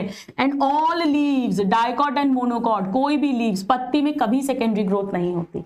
तो रूट सारा ऐसा हो गया, कंजॉइंट में सारी स्टेम और लीव्स आ गई, उसमें से भी डाइकॉट की स्टेम में सेकेंडरी ग्रोथ, कैम्बियम प्रेजेंट यानी ओपन आ गया। चलो, तो ये सब कुछ हमने ऑलरेडी देख लिया है। यहां आप देख सकते हैं ये वाला जाइलम फ्लोएम अलग अलग है, ये बात कर रहे हैं रेडियल की। यहाँ जाइलम अंदर है, फ्लोएम बाहर है और बीच में कैम्बियम प्रेजेंट है, ये ओपन वाला है, और इसमें कैम्बियम प्रेजेंट नहीं है, ये वाला क्लोज वाला है। तो हमने टिश्यूज देख लिया और तीनों टिश्यू सिस्टम के बेसिक्स को देख लिया। अब ये हम एनाटॉमी देखते हैं ऑर्गन की। तो हमने टिश्यू देख लिया, टिश्यू सिस्टम देख लिया, अब हम ऑर्गन पर आएंगे। चलिए आइए, सबसे पहले हम बनाते हैं लीव्स को। सबसे पहले मैं डाइकॉट और मोनोकॉट की लीव बताती हूँ। तो डाइकॉट की लीव जो होती है उसे डॉर्सी वेंट्रल लीव बोलते हैं, क्योंकि वो ऐसे अरेंज्ड है। तो एक अपर सरफेस है, लोअर सरफेस है, डॉर्सल और वेंट्रल दोनों पे एपिडर्मिस है। ऊपर ज्यादा धूप आएगी तो यहाँ पे जो टिश्यू होगा पैरेन्काइमा, मीजोफिल, ग्राउंड टिश्यू, उसमें ज्यादा क्लोरोप्लास्ट मिलेंगे। पैलिसेड पैरेन्काइमा जिसे बोलते हैं, नीचे वाला स्पॉन्जी, उसमें कम मिलेंगे। स्टोमेटा नीचे ज्यादा मिलेंगे क्योंकि ऊपर बहुत ज्यादा धूप है। अगर ऊपर ज्यादा स्टोमेटा होते तो ऊपर से पूरा पानी भाप बन के उड़ जाता, पेड़ को डिहाइड्रेशन हो जाता, पानी की कमी होकर मर सकता था। पर मोनोकॉट में पत्ती ऐसे लगी रहती है, दोनों सरफेस पर इक्वल सनलाइट आएगी, यानी आइसोबाइलेटरल, तो दोनों पे इक्वल नंबर ऑफ स्टोमेटा होंगे। सो डाइकॉट की लीफ को डॉर्सी वेंट्रल कहते हैं, ठीक है। और इसमें जो लोअर वाला है उस पे ज्यादा स्टोमेटा है, ऊपर वाले पे कभी कभी तो होते भी नहीं है। अब अपर सरफेस को क्या बोलते हैं? जैसे मान लीजिए कि ये ऐसे पत्ती लगी हुई है, ये सपोज अपर वाला है, अपर, तो अपर को डॉर्सल भी कहते हैं और अडैक्सियल भी बोलते हैं। मैं कैसे याद कराती हूँ, यहीं पे सनलाइट ऐड होती है तो अडैक्सियल, और जो लोअर वाला है उसे वेंट्रल भी कहते हैं और अबैक्सियल भी कहते हैं। अबैक्सियल दो तरह से याद कर सकते हो, या तो ऊपर ज्यादा धूप ऐड होती है, ऊपर अडैक्सियल, तो नीचे ऑटोमेटिकली अबैक्सियल हो जाएगा, या ऊपर और नीचे अदब से याद कर सकते हो, अदब से, ठीक है। सो अबैक्सियल वाली जो है उसमें ज्यादा स्टोमेटा होते हैं। मोनोकॉट में दोनों पे इक्वल नंबर ऑफ स्टोमेटा होंगे। अब देखो, डाइकॉट और मोनोकॉट की लीफ में ऐसा समझते हैं अपन, जैसे ये एपिडर्मिस है, इस पे मान लो ना के बराबर स्टोमेटा है अपर वाली, लोअर वाली में ज्यादा है, बीन शेप के गार्ड सेल्स भी मिलेंगे, स्टोमेटा, सब्सिडियरी सेल्स, वो सब कुछ होगा। ये बंडल मिलेगा। इसमें जाइलम ऊपर की तरफ रहता है, फ्लोएम नीचे की तरफ रहता है। तो ये सपोज हमने फ्लोएम बना दिया और इधर जाइलम बना दिया, बीच में कैम्बियम तो बनेगा नहीं। तो ये भी ध्यान रखना, जाइलम जो है ये टुवर्ड्स अपर एपिडर्मिस है और फ्लोएम टुवर्ड्स लोअर एपिडर्मिस है, ठीक है। अब क्यूटिकल की लेयर बनेगी, बिल्कुल बनेगी। तो ये सपोज क्यूटिकल की लेयर भी हो गई, ठीक है। तो क्यूटिकल हो गया, फिर अपर वाली यानी अडैक्सियल एपिडर्मिस हो गई, शॉर्ट में लिख रही हूं, फिर अबैक्सियल एपिडर्मिस हो गई, ठीक है। अब मैं लेबल नहीं कर रही हूं, इधर स्टोमेटा हो गया, गार्ड सेल हो गए, वो सब कुछ हो गया। अब बीच में जितना भी है इस पूरे को, एपिडर्मिस हटा दो, वस्कुलर टिश्यू हटा दो, जो कुछ भी है वो ग्राउंड टिश्यू है, जिसे यहां पर मीजोफिल कहते हैं। Ground tissue is equal to mesophyll, और यहीं पर सारा खाना बनेगा, यानी ये फोटोसिंथेटिक होगा। अब इसको दो पार्ट्स में डिवाइड करते हैं। ऊपर की तरफ पैरेलल है, पैरेलल देखो, vertical, parallel to each other, ऐसे अरेंज्ड हैं, पैरेलल टू ईच अदर हैं, लंबे लंबे इलोंगेटेड हैं, वर्टिकल हैं, कॉम्पैक्टली पैक्ड है, पैरेन्काइमा का ही बना हुआ है। इसे बोलते हैं पैलिसेड पैरेन्काइमा, पैलिसेड पैरेन्काइमा। ऐसा क्यों है? क्योंकि ऊपर ज्यादा धूप आएगी, सनलाइट आएगी, ज्यादा फोटोसिंथेसिस हो सकता है, तो इनमें बहुत सारे क्लोरोप्लास्ट मिलते हैं, कॉम्पैक्टली पैक्ड है, इंटरसेल्यूलर स्पेस एब्सेंट है, ताकि एक जगह पे बहुत सारे आ सकें सेल्स। पर इसके नीचे वाला जो है ये राउंड है, देखो ऐसा, और बीच बीच में स्पेसेस भी दिख रही हैं, कॉम्पैक्टली पैक्ड नहीं है, बीच बीच में स्पेसेस हैं, इस तरीके से, इस तरह से। इसे स्पॉन्जी पैरेन्काइमा बोलते हैं, स्पॉन्जी पैरेन्काइमा। इसमें इंटरसेल्यूलर स्पेसेस प्रेजेंट है, ये राउंड या ओवल शेप्ड है, और वो ऊपर वाले वर्टिकल इलोंगेटेड थे। इसमें ये बीच बीच में एयर कैविटीज हैं जहां पर हवा भरी रह सकती है, और स्टोमेटा के ठीक अंदर की तरफ सब स्टोमेटल कैविटीज मिलती हैं, जहां पे थोड़ी देर पानी ठहर सकता है भाप बन के उड़ने के पहले, या यहाँ पे थोड़ी देर गैस भी मिल सकती है हमें, ठीक है। So this is mesophyll tissue is differentiated into spongy and palisade parenchyma. बाकी बंडल के चारों तरफ बंडल शीट मिलेगी, जिसमें से कुछ एक्सटेंशंस भी निकलेंगे, इस तरीके से कुछ एक्सटेंशंस निकलेंगे, नॉट इंपॉर्टेंट। ये तो हो गई डाइकॉट की लीफ की बात, डाइकॉट की लीफ का इंटरनल स्ट्रक्चर, सभी टिश्यूज हमने चेक कर लिए। अब मोनोकॉट में क्या होता है, देखो पूरा बनाने की जरूरत नहीं है, मोनोकॉट में क्या क्या डिफरेंसेस होंगे वो लिख लेते हैं। एक तो इसकी पत्ती को आइसोबाइलेटरल कहेंगे, दोनों सरफेस पर इक्वल लाइट आएगी, आइसोबाइलेटरल, और इसीलिए दोनों पे इक्वल नंबर ऑफ स्टोमेटा होंगे, equal stomata on both epidermis या ऑन बोथ सरफेस, ठीक है। अडैक्सियल एपिडर्मिस यहां भी होगी, अबैक्सियल यहां भी होगी, क्यूटिकल यहां भी होगा, उसमें कोई अलग से बात नहीं है। अब जाइलम फ्लोएम यहां भी होंगे, बंडल शीट यहां भी होगी, बंडल शीट के एक्सटेंशंस यहां भी होंगे, यहां पर भी फिर बीच में मीजोफिल टिश्यू होगा जो फोटोसिंथेटिक होगा, लेकिन मीजोफिल नॉट डिफरेंशिएटेड, यानी इसमें सारा मीजोफिल टिश्यू स्पॉन्जी की तरह होगा, not differentiated into palisade and spongy parenchyma. ये मेन डिफरेंसेस हैं। इसके अलावा इसके जो गार्ड सेल्स हैं, गार्ड सेल्स, वो भी डंबल शेप के होंगे, डंबल शेप के। अब एक डिफरेंस और है, मोनोकॉट के अंदर स्पेशली घास वाली फैमिली जो है, ग्रासेस, उसमें स्पेशल सेल्स मिलते हैं जिन्हें बुल्लीफॉर्म सेल्स बोलते हैं, ये डाइकॉट्स में नहीं मिलते हैं। आइए बुल्लीफॉर्म सेल्स क्या होते हैं उसको अब अपन समझ लेते हैं। बुल्लीफॉर्म सेल में क्या होता है, जो अपर एपिडर्मिस है उसके कुछ सेल्स ऐसे बड़े बड़े और खाली हो जाते हैं, ऐसे बड़े बड़े और खाली। मैंने क्या कहा, मैंने आपसे क्या कहा, मैंने कहा अपर एपिडर्मिस जो है, यानी अडैक्सियल अपर एपिडर्मिस के, ठीक है, सम सेल्स बड़े बड़े हो गए हैं, लार्ज, खाली हो गए हैं, कोई पिगमेंट नहीं है, यानी कलरलेस हो गए हैं। इससे क्या होता है, ये जब पानी को एब्जॉर्ब करेंगे, ये सेल फूलेगा तो लीफ का सरफेस एक्सपोज होगा, पर जब पानी की कमी है ये सेल्स पानी लूज करेंगे, सिकुड़ेंगे, पूरी पत्ती का सरफेस एरिया कम हो जाएगा, यानी इसे बोलते हैं रोलिंग एंड अनरोलिंग या कर्लिंग एंड अनकर्लिंग ऑफ लीफ के लिए ये जिम्मेदार होते हैं। हो गया हमारा रिवीजन मस्त तरीके से, ठीक है। So this is all about leaf. चलिए, सो ये रहा एनसीईआरटी का डायग्राम, ये सब मैंने आपको ऑलरेडी बता दिया। हाँ, एक चीज और वेरी इंपॉर्टेंट, इसमें जो जाइलम मिलेगा हमें, जब जाइलम फ्लोएम के हम बंडल्स देखेंगे तो उनका इक्वल साइज होगा, सॉरी डिफरेंट साइज के होंगे। Different sizes of vascular bundle. ऐसा क्यों? क्योंकि इसमें रेटिकुलेट वेनेशन है, अलग अलग साइज की वेन्स हैं, थिकनेस अलग अलग है, तो किस वेन के लेवल पर आप बंडल देख रहे हो उसके अकॉर्डिंग थिकनेस अलग अलग होगी वस्कुलर बंडल की। रेटिकुलेट वेनेशन के कारण से vascular bundles vary in thickness, क्योंकि वेन की थिकनेस अलग अलग है, बट यहां पर जो साइज होगा वो सेम साइज होगा, नियरली सेम साइज लिखा है एनसीईआरटी ने, क्योंकि इसमें पैरेलल वेनेशन है, पैरेलल वेनेशन। हाँ, एक मेन वेन हो सकती है, उसमें थोड़ा मोटा मिल सकता है, एक्सेप्ट मेन वेन, बाकी सारी वेन्स का साइज सेम है, तो इसीलिए वस्कुलर बंडल का साइज भी सेम होगा। तो ये मेजर डिफरेंसेस हैं between dicot and monocot leaf. ठीक है, ये सब मैंने आपको बता दिया है, I have explained you everything. ठीक है, ये डाइकॉट की लीफ है, पैलिसेड स्पॉन्जी अलग अलग दिख रहा है, और ये मोनोकॉट की लीफ है, इसमें पूरा एक सा मीजोफिल टिश्यू दिख रहा है। ठीक है, चलो, सो ये रहे डिफरेंसेस, यहां पर आप देख सकते हैं। ये डॉर्सी वेंट्रल है, आइजोबाइलेटरल है, more on lower surface, equal on both surface, motor cells यानी bulliform cells, motor cells मतलब बुल्ली फॉर्म सेल्स मोनोकॉट में प्रेजेंट होते हैं, डाइकॉट में नहीं। ये डिफरेंशिएटेड है, ये अनडिफरेंशिएटेड है। इसको रहने दो, इतना डिटेल में आपको जाने की कोई जरूरत नहीं है। इसमें वेन्स यानी बंडल का जो साइज है, साइज वो वैरी करेगा, और इसमें सेम साइज रहेगा। और इसकी बंडल शीट कॉलन कायमा की, इसकी स्क्लेरन कायमा की, हालांकि एनसीईआरटी में नहीं दिया। इतना देखो, फिर हम रूट और स्टेम को डिस्कस करते हैं। ऑलराइट स्टूडेंट्स, चलिए आइए अब इस स्टोरी को आगे बढ़ाते हैं, और अब हम बात करते हैं, ये डायग्राम्स हमने ऑलरेडी दोनों देख लिए थे, अब हम बात करते हैं रूट की। अब रूट तो बहुत ज्यादा इजी है, आज वो फटाफट से अपन रिवाइज कर लेते हैं।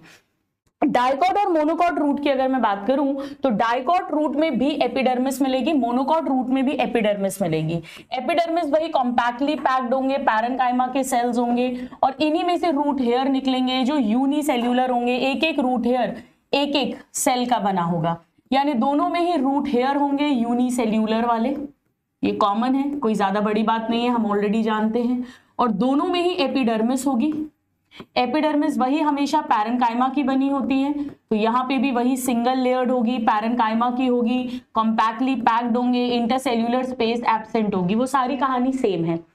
अब रूट के अंदर हम ऑलरेडी जानते हैं, दोनों ही रूट के अंदर ना तो स्टोमेटल अपैरेटस मिलेगा और ना ही क्यूटिकल मिलेगी। सो एपिडर्मिस मिलेगी पर क्यूटिकल नहीं मिलेगी, स्टोमेटल अपैरेटस नहीं मिलेगा, और रूट हेयर मिलेंगे। अब हाइपोडर्मिस नहीं होगी, एपिडर्मिस के नीचे हाइपोडर्मिस होती है, हाइपोडर्मिस भी नहीं होगी, नो हाइपोडर्मिस या एब्सेंट हाइपोडर्मिस, एब्सेंट हाइपोडर्मिस, यानी सीधे अब आ जाएगा कॉर्टेक्स। अभी ग्राउंड टिश्यू बना रही हूं मैं, तो ये हो गया कॉर्टेक्स। कॉर्टेक्स हमेशा मल्टी लेयर्ड होता है, पैरेन्काइमा का ही सेल्स होते हैं पर लूजली अरेंज्ड होते हैं। सो यहां पर भी सेम हो जाएगा, तो दोनों में ही ये है कॉर्टेक्स, और कॉर्टेक्स वही मल्टी लेयर्ड होगा, मल्टी लेयर्ड, वही पैरेन्काइमा के सेल्स हैं और लूजली हैं, यानी इंटरसेल्यूलर स्पेस प्रेजेंट है, सेम घिसी-पिटी कहानी। इसके बाद आएगी एंडोडर्मिस, तो ग्राउंड टिश्यू में हाइपोडर्मिस है नहीं, फिर कॉर्टेक्स हो गया, फिर एंडोडर्मिस। एंडोडर्मिस भी एपिडर्मिस की तरह सिंगल लेयर्ड होगी, एपिडर्मिस की तरह कॉम्पैक्टली पैक्ड सेल्स होंगे, तो ये हो गई एंडोडर्मिस। एंडोडर्मिस बिल्कुल एपिडर्मिस की तरह सिंगल लेयर्ड है, वही पैरेन्काइमा के ही सेल्स हैं, पैरेन्काइमा है और कॉम्पैक्टली पैक्ड है, यानी इंटरसेल्यूलर स्पेस एब्सेंट है। बट यहां पर एंडोडर्मिस के अंदर कुछ कुछ सेल्स में टेंजेंशियल एंड रेडियल वॉल्स दोनों पे सुबेरिन जमा है, सुबेरिन, उनकी स्ट्रिप्स को बोलते हैं साइंटिस्ट के नाम पे कैस्पेरियन स्ट्रिप्स। तो सुबेरिन की स्ट्रिप्स हैं, और सुबेरिन एक वैक्स है, सुबेरिन वैक्स, ये भी वाटर के लिए इम्परमिएबल है, वाटर इम्परमिएबल, इसीलिए पानी बैलेंस वे में, लिमिटेड वे में जाइलम तक जाएगा। अब इसके बाद आएगी पेरीसाइकिल, पेरीसाइकिल भी फ्यू लेयर्ड होगी, पैरेन्काइमा की ही बनी होगी, यहां पे भी ऐसे बना देते हैं। लेकिन पेरिसाइकिल का जो पैरेन्काइमा है वो थिक वॉल्ड पैरेन्काइमा। ध्यान से सुनो, हमने हर जगह लिविंग सेल में थिन सेल्यूलोजिक सेल वॉल लिखी थी। पैरेन्काइमा तो लिविंग है तो of course thin cell wall होनी चाहिए, बट पेरिसाइकिल की थिक है, पेरिसाइकिल की थिक है। तो आप देख सकते हो एपिडर्मिस भी पैरेन्काइमा है, कॉर्टेक्स भी पैरेन्काइमा है, एंडोडर्मिस भी पैरेन्काइमा है और पेरिसाइकिल भी पैरेन्काइमा होगी। पेरिसाइकिल भी पैरेन्काइमा है बट थिक वॉल्ड पैरेन्काइमा, ये हमें थोड़ा सा ध्यान रखना है। अभी तक कोई डिफरेंस नहीं आया है मोनोकॉट और डाइकॉट रूट के अंदर।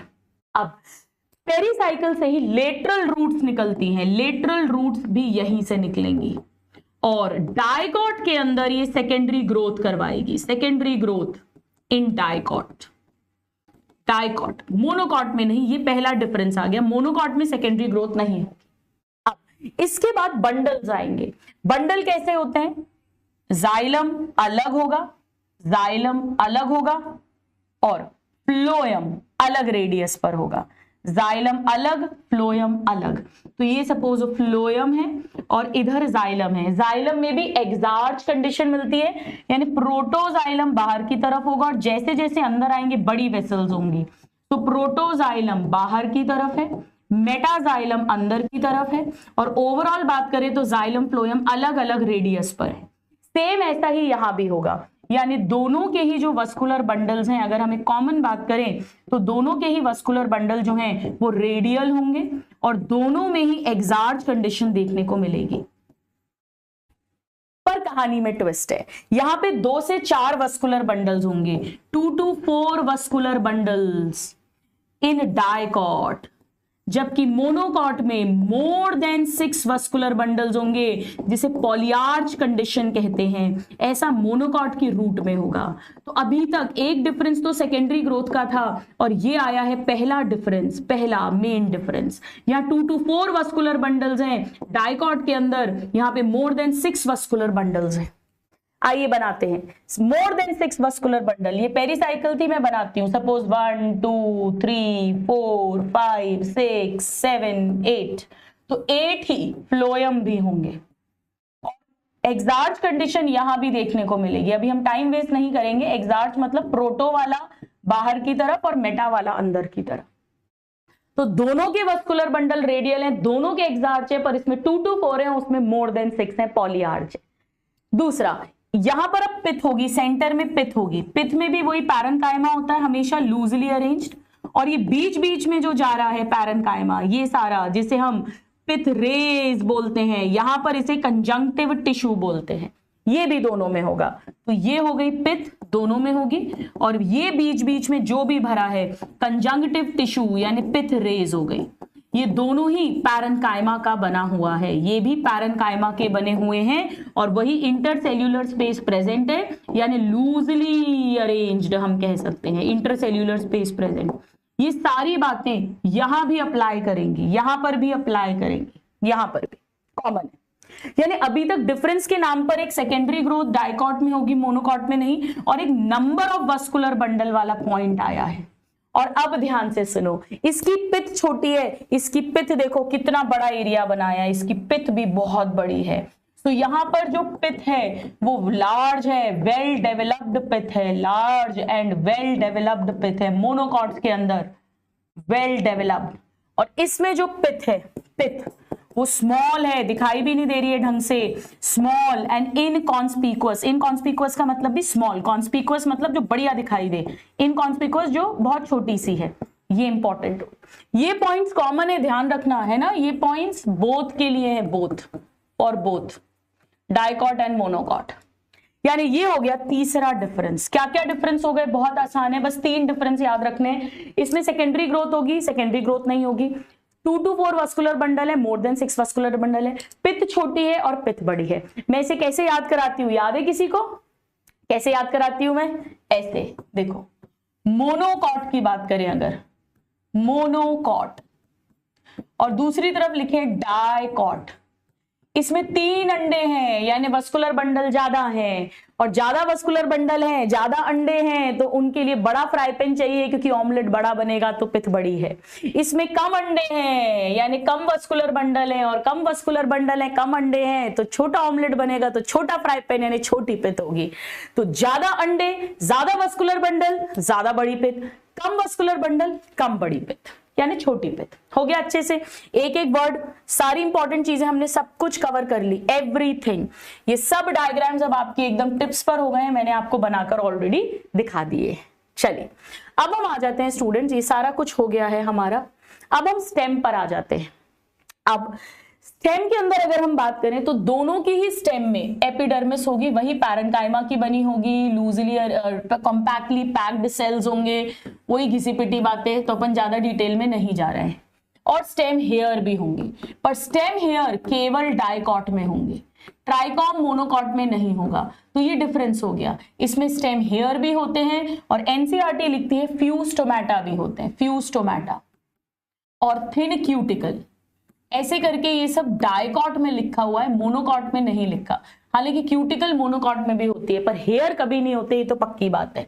चलिए अब ये हो गई इनकी एपिडर्मिस, कॉमन एपिडर्मिस। अब मैं लिख नहीं रही हूं बार बार, ये बिल्कुल सेम बात है कि एपिडर्मिस सिंगल लेयर्ड होगी, पैरेन्काइमा की बनी होगी, कॉम्पैक्टली पैक्ड सेल्स होंगे। चलिए यंग डाइकॉट स्टेम में फ्यूस्टोमेटा भी हो सकते हैं। अब इसके बाद हाइपोडर्मिस आएगी, इधर भी और इधर भी हाइपोडर्मिस। अब ये ट्विस्ट है, हाइपोडर्मिस जो है हम कैसे याद रखते हैं, सीडीएमएस। सीडीएमएस मतलब, सीडीएमएस मतलब सीडी, डी मतलब डाइकॉट, तो डाइकॉट के अंदर कॉलन कायमा की बनी है, कॉलन कायमा की बनी है डाइकॉट के अंदर। और MS, S M S, M मतलब मोनोकॉट, मोनोकॉट के अंदर बनी है स्क्लेरेन कायमा की। ज्यादा स्ट्रॉन्ग कौन सी है, मोनोकॉट वाली होनी भी चाहिए, क्योंकि मोनोकॉट में सेकेंडरी ग्रोथ नहीं होगी, मोनोकॉट की स्टेम ज्यादा पतली भी होती है। इसके बाद पूरा वही मल्टी लेयर्ड आ जाएगा। अच्छा ये फ्यू लेयर्ड होती है, फ्यू लेयर्ड, कुछ लेयर्स होती हैं few layered. Epidermis single layered होती है, एंडोडर्मिस सिंगल लेयर्ड होती है, बाकी सब मल्टी लेयर्ड होता है, बार बार कह रही हूं आपसे। अब फिर से वही लूजली पैक्ड, वही सारी घिसी पिटी कहानी, ये पूरा कॉर्टेक्स आ जाएगा दोनों में ही। सपोज इसमें भी इतना एरिया कॉर्टेक्स का है, ये पूरा वही मल्टी लेयर्ड होगा, पैरेन्काइमा के सेल्स होंगे, लूजली अरेंज्ड होंगे, इंटरसेल्यूलर स्पेस प्रेजेंट होगी, घिसी पिटी कहानी, ये हो गया मान लो। अब इसके बाद एंडोडर्मिस आ जाएगी, वही सिंगल लेयर्ड होगी, कॉम्पैक्टली पैक्ड सेल्स होंगे, पर यहां पर सुबेरिन नहीं जमा होगा, सुबेरिन केवल रूट्स में मिलता है, रूट्स के एंडोडर्मिस में, तो ये हो गई एंडोडर्मिस। लेकिन इसमें सुबेरिन नहीं है, है ना, नो सुबेरिन।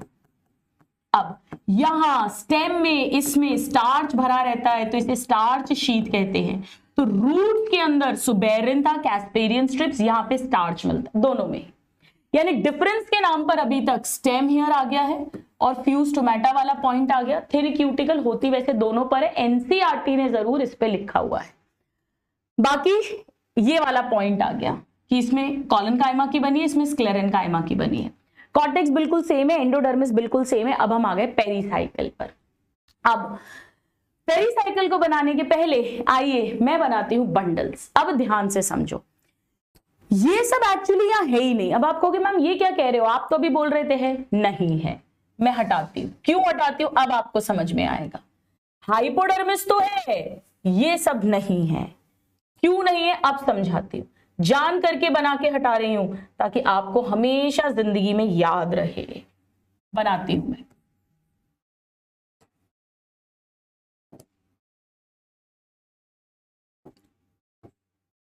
Starch sheet. ये सब सिर्फ डाइकॉट में है, हाइपोडर्मिस तो दोनों में है, अलग अलग तरीके की। सिर्फ क्यों समझो, इसके अंदर वस्कुलर बंडल बिखरे पड़े हैं। अगर वस्कुलर बंडल बिखरे पड़े हैं तो अलग से कोई कॉर्टेक्स, एंडोडर्मिस, पेरीसाइकिल ये सब कुछ होगा ही नहीं। हाँ ये जरूर है कि बाहर बाहर जो वस्कुलर बंडल्स होते हैं वो थोड़े छोटे होते हैं और जैसे जैसे अंदर की तरफ आते हैं वो बड़े होते जाते हैं ऐसे। पर वस्कुलर बंडल्स बिखरे पड़े हैं। मोनोकॉट ऐसा याद रखो, मैं कैसे याद कराती हूँ, मोनो, मोनो मतलब अकेला, अकेला इंसान, बैचलर, उसके यहाँ सब बिखरा पड़ा है।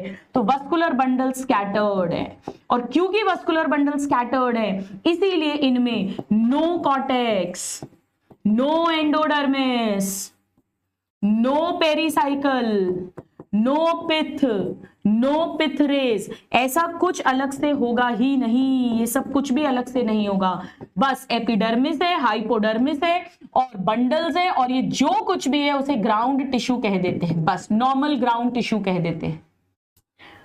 बंडल भी कैसे वाले होंगे? क्लोज्ड कंजॉइंट, मतलब बीच बीच में कैम्बियम नहीं होगा। हाँ, जाइलम फ्लोएम सेम रेडियस पर होगा, और स्टेम है तो एंडार्च भी होगा, तो वो तो कॉमन है, एंडार्च कॉमन है, कंजॉइंट कॉमन है, पर क्लोज्ड है और बिखरे पड़े हुए हैं, ये इंपॉर्टेंट है।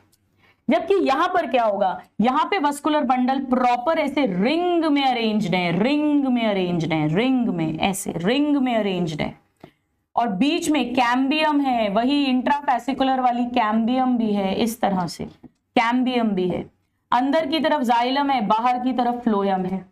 यानी इसके वस्कुलर बंडल्स जो है, इस तरफ अगर मैं बात करूं तो arranged in a ring, very very important, dicot की स्टेम ऐसे ही देखी जाती है, अरेंज्ड इन अ रिंग, और रिंग में अरेंज होने के कारण से हमें ये प्रॉपर लेयर्स वगैरह सब कुछ मिलेंगी।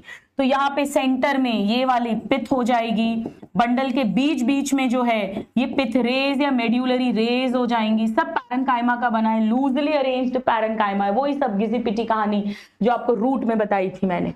और इसके वस्कुलर बंडल जो है ये ओपन है, ओपन कंजॉइंट है, कंजॉइंट दोनों में है, एंडार्च कंडीशन दोनों में है, यानी प्रोटोजाइलम अंदर की तरफ, मेटाजाइलम बाहर की तरफ, अंदर की तरफ छोटी वेसल, बाहर की तरफ बड़ी वेसल, वो दोनों में कॉमन है, बट यहाँ रिंग में अरेंज्ड है, वहां स्कैटर्ड है, वहां क्लोज्ड है, यहाँ पे ओपन है, इसीलिए यहाँ पर रिंग में अरेंज होने के कारण प्रॉपर सारी लेयर्स भी मिलती हैं, ये इंपॉर्टेंट है। अब इनके वस्कुलर बंडल की रक्षा करने के लिए बंडल के चारों तरफ बंडल शीथ है, स्क्लेरेन्काइमा की बनी हुई, ऐसे ऐसे, तो यहां पे बंडल में बंडल शीथ मिलती है, which surrounds vascular bundle, bundle sheath, sclerenchyma की बनी हुई बंडल शीथ मिलती है, ये थोड़ा सा सपोर्ट देती है। यानी मोनोकॉट के अंदर अगर आप देखें, वैसे तो सब कुछ पैरेन्काइमा है, एपिडर्मिस पैरेन्काइमा है, ग्राउंड टिश्यू पैरेन्काइमा है, लेकिन स्क्लेरेन्काइमा मिलता है, स्क्लेरेन्काइमा इसकी हाइपोडर्मिस में मिलता है, और इसकी बंडल शीथ में भी स्क्लेरेन्काइमा मिलता है। तो मोनोकॉट के अंदर मेनली पैरेन्काइमा है, जाइलम फ्लोएम है, और थोड़ा थोड़ा स्क्लेरेन्काइमा है, जबकि डाइकॉट के अंदर कॉलेनकाइमा भी थोड़ा सा मिल रहा है। पैरेन्काइमा तो है ही मेजरली, अपन देख रहे हैं पित्त, पित्रेज, एंडोडर्मिस, कॉर्टेक्स, एपिडर्मिस, सब कुछ। अब हम आते हैं इसकी पेरीसाइकल पर। इसमें बंडल के चारों तरफ शीथ नहीं है, पर जहां बंडल है वहां ऊपर की पेरीसाइकल स्क्लेरेन्काइमा की बनी हुई है, ऐसे स्क्लेरेन्काइमा की बनी है। तो बीच बीच में तो ये पैरेन्काइमा है, बीच बीच में पैरेन्काइमा है, और जहां जहां बंडल है वहां वहां पर ऐसे टोपी के रूप में है, ऐसे टोपी के रूप में है, इसे बंडल कैप बोलते हैं। तो इसके बंडल में, बंडल के ऊपर बंडल कैप है, अर्ध चंद्रमाकार दिख रही है आपको, सेमी ल्यूनर है, और ये भी स्क्लेरेन्काइमा की बनी है, स्क्लेरेन्काइमा की, स्क्लेरेन्काइमा। तो इसमें बंडल कैप स्क्लेरेन्काइमा की बनी है, उसमें बंडल शीथ स्क्लेरेन्काइमा की बनी है। यानी इसकी जो पेरीसाइकल है, पेरीसाइकल, उसमें पैरेन्काइमा तो है ही, जैसे कि रूट में भी था, प्लस स्क्लेरेन्काइमा कैप के रूप में है। यानी आप देख सकते हैं डाइकॉट की स्टेम में मेजरली तो पैरेन्काइमा है, जाइलम फ्लोएम है, बट थोड़ा बहुत कहीं कहीं पर कॉलेनकाइमा भी है, जैसे हाइपोडर्मिस में यंग स्टेम है एपिडर्मिस के नीचे, और थोड़ा सा स्क्लेरेन्काइमा भी है बंडल कैप के रूप में। नाउ इसे हम याद रख सकते हैं डाइकॉट, डाइकॉट मतलब पति पत्नी जोड़ा, और उनके घर जाओगे तो सब कुछ व्यवस्थित है, एकदम रिंग की तरह है। वो हमें खाना देंगे तो यहाँ पे स्टार्च शीट एंडोडर्मिस मिलेगी, यहाँ ऐसा कुछ नहीं है, ये तो बस पानी पिला देगा, लो भाई मैं पानी पी रहा हूं तुम पानी पी लो। यानी इसके वस्कुलर बंडल के अंदर वाटर कैविटीज भी मिलती हैं, वाटर कैविटीज मिलती हैं, एक्चुअली कुछ वेसल्स टूट जाती हैं, वहां पानी भरा रहता है तो वाटर कैविटीज मिलती हैं। तो bundle sheath, water cavities, bundle बिखरे हुए, क्लोज्ड वस्कुलर बंडल, ये मोनोकॉट की स्टेम के कैरेक्टर्स हैं। और डाइकॉट में बंडल कैप मिलेगी, एंडोडर्मिस, कॉर्टेक्स, ये सब प्रॉपर पेरीसाइकल अलग से मिलेगा, ओपन है और रिंग में अरेंज्ड है, और वाटर कैविटी यहां पर नहीं है। अच्छे से क्लियर हो गया, ये सब बातें मोनोकॉट्स की हैं, ये सारी बातें डाइकॉट स्टेम की हैं। सो ये हमने पूरा रिवाइज कर लिया, आई एक्सप्लेन्ड यू एवरीथिंग। ये सारे डायग्राम्स आप देख सकते हो, ये डाइकॉट की स्टेम है, एपिडर्मिस है, हेयर है, हाइपोडर्मिस है, कॉर्टेक्स है, एंडोडर्मिस है, पेरिसाइकल है, पिथ है, पिथरेज है, बंडल्स रिंग में अरेंज्ड है, बाकायदा बंडल कैप है, वो सब कुछ यहाँ पर भी बना है। पर मोनोकॉट में अगर आप देखेंगे तो बंडल्स बिखरे पड़े हैं, साइड वाले छोटे, अंदर अंदर बड़े हैं, एपिडर्मिस है, हाइपोडर्मिस है, बंडल्स हैं, बाकी सबको जनरल ग्राउंड टिश्यू बोलते हैं, अलग से स्पेसिफाई नहीं करते। तो यहां पर आकर हमारी तीनों ऑर्गन्स भी कंप्लीट हो जाते हैं। अब हम आ जाएंगे सेकेंडरी ग्रोथ में।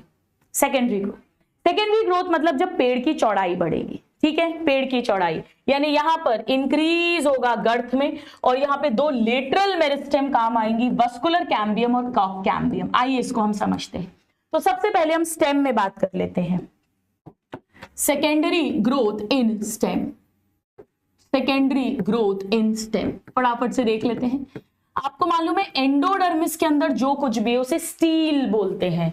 तो सबसे पहले हम स्टेलार रीजन में देखते हैं। स्टेलार रीजन में बहुत इजी है स्टूडेंट्स, आप बहुत अच्छे से जानते हो सब। हम डाइकॉट स्टेम की बात कर रहे हैं क्योंकि मोनोकॉट स्टेम में तो कभी सेकेंडरी ग्रोथ होती ही नहीं है। तो डाइकॉट की स्टेम में क्या होगा, ये रिंग में बंडल्स अरेंज्ड हैं, ध्यान से देख लो। ये कैम्बियम है, ये कैम्बियम थी यानी मेरिस्टेम है, हमेशा से है प्राइमरी, पर अभी काम नहीं कर रही है। जब सेकेंडरी ग्रोथ का टाइम आएगा तो ये एक्टिव होने वाले हैं। तो ये है बंडल के अंदर यानी इंट्राफेसिकुलर कैम्बियम। कैम्बियम ये हमेशा से है यानी प्राइमरी है, और लोकेशन के हिसाब से लेटरल है, लेटरल मेरिस्टेम है। जब सेकेंडरी ग्रोथ का टाइम आएगा, ध्यान से सुनो, ये क्या है, ये पिथ रेज हैं। ये कौन से सेल्स हैं, ये पैरेन्काइमा के ही तो सेल्स हैं। ये पैरेन्काइमा के सेल्स डी डिफरेंशिएट होंगे और ये भी मेरिस्टेमेटिक बन जाएंगे, यानी ये भी दोबारा से डिवाइड कर सकते हैं। तो इसे बंडल के बीच बीच में है, इसे इंटरफेसिकुलर कैम्बियम कहेंगे। ये हमेशा से नहीं है, ये अभी अभी बनी है, जब सेकेंडरी ग्रोथ होनी है यानी ये बाद में बनी है, सेकेंडरी मेरिस्टेम है। हाँ, लोकेशन के हिसाब से लेटरल ही है। ये कैसे बनी है, by dedifferentiation of medullary rays या पिथ रेज के जो पैरेन्काइमा के सेल्स हैं। तो ये जो पूरी रिंग बन गई, ये जो पूरी रिंग बन गई, एक ये और एक ये, इंट्रा और इंटर वाले से मिलकर, इसे कहते हैं vascular cambium. Vascular cambium, vascular cambium lateral है, बोथ प्राइमरी एंड सेकेंडरी है। एक हिस्सा प्राइमरी है, एक हिस्सा सेकेंडरी है। ये वस्कुलर कैम्बियम जो है अब ये सेकेंडरी ग्रोथ करवाएगी। कैसे करवाएगी, ये सेल्स अंदर और बाहर दोनों तरफ सेल्स कट करेंगे। अंदर की तरफ जो बनेगा जाइलम और बाहर की तरफ फ्लोएम।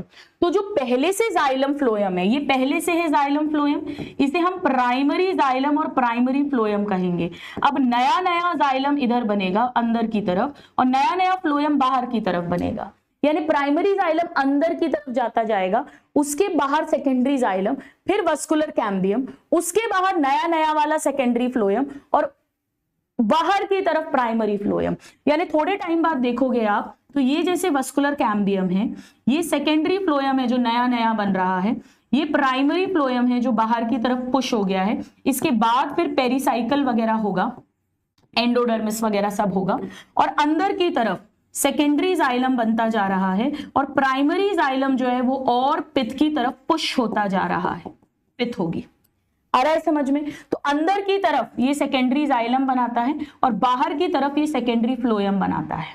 मतलब डिवाइड कर करके सेल्स जब रीडिफरेंशिएट होंगे, स्पेशलाइज, तो ये सेकेंडरी परमानेंट टिश्यूज बन रहे हैं। अब आ रहा है समझ में? चलो अब आप देख सकते हो कि वस्कुलर कैम्बियम जो है this is more active on inner side, more active on inner side, यानी अंदर की तरफ ज्यादा सेल्स काट रही है, अंदर की तरफ ज्यादा सेल्स बनेंगे, यानी सेकेंडरी जाइलम बहुत ज्यादा बनेगा बजाय सेकेंडरी फ्लोएम के। धीरे धीरे ये जो फ्लोएम है ये क्रश होता जाता है, बस नया नया वाला बनता है, बाकी क्रश होता है, पर प्राइमरी फ्लोएम सेंटर की तरफ खिसक खिसक के फिर भी रिटेन करता है अपनी आइडेंटिटी।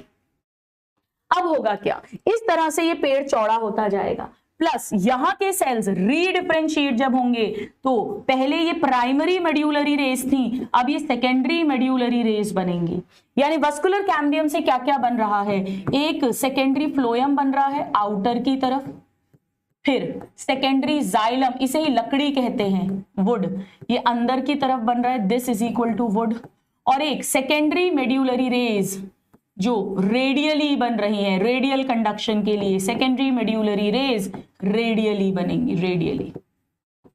तो सेकेंडरी जाइलम, सेकेंडरी फ्लोएम और सेकेंडरी मेड्यूलरी रेज, ये सब सेकेंडरी परमानेंट टिश्यू है, रीडिफरेंशिएट होके फिर से पावर ऑफ डिवीजन लूज करके, और ऐसे करके पेड़ चौड़ा होता जाएगा।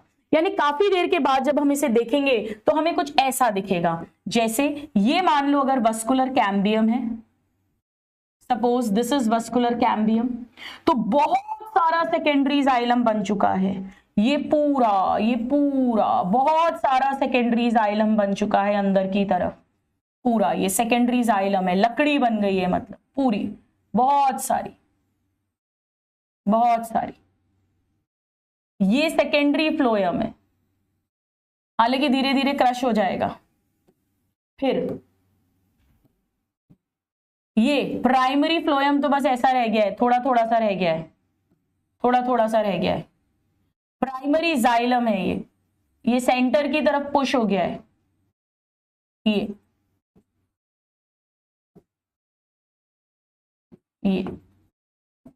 इस तरह से क्या हो गई है स्टोरी ये हो गई है कि ये तो सेंटर में पिथ है, बिल्कुल गायब सी हो रही है, ये प्राइमरी जाइलम है एकदम सेंटर में, ये सारा सेकेंडरी जाइलम है, बहुत सारा बन रहा है, ये वस्कुलर कैम्बियम है,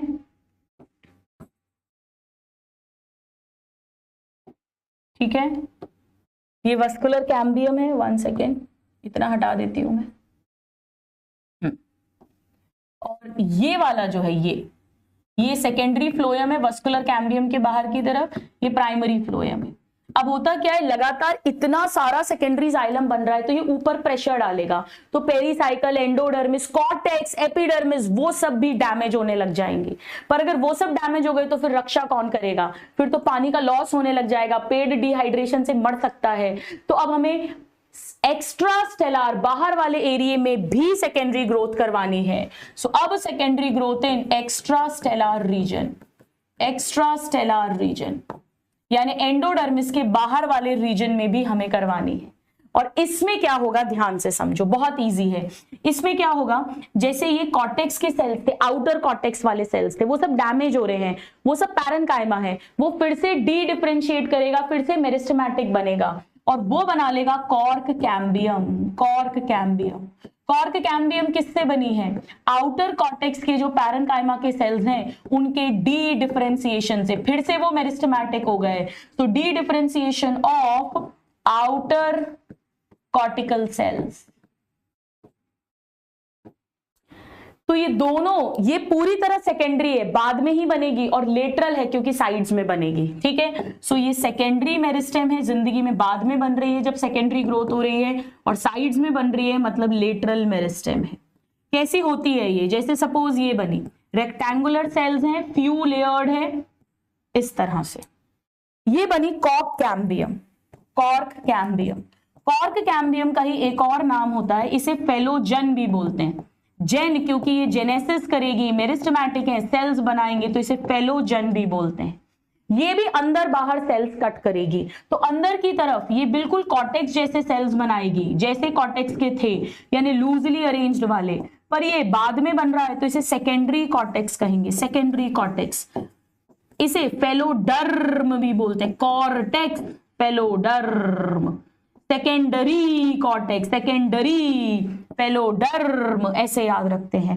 तो ये अंदर की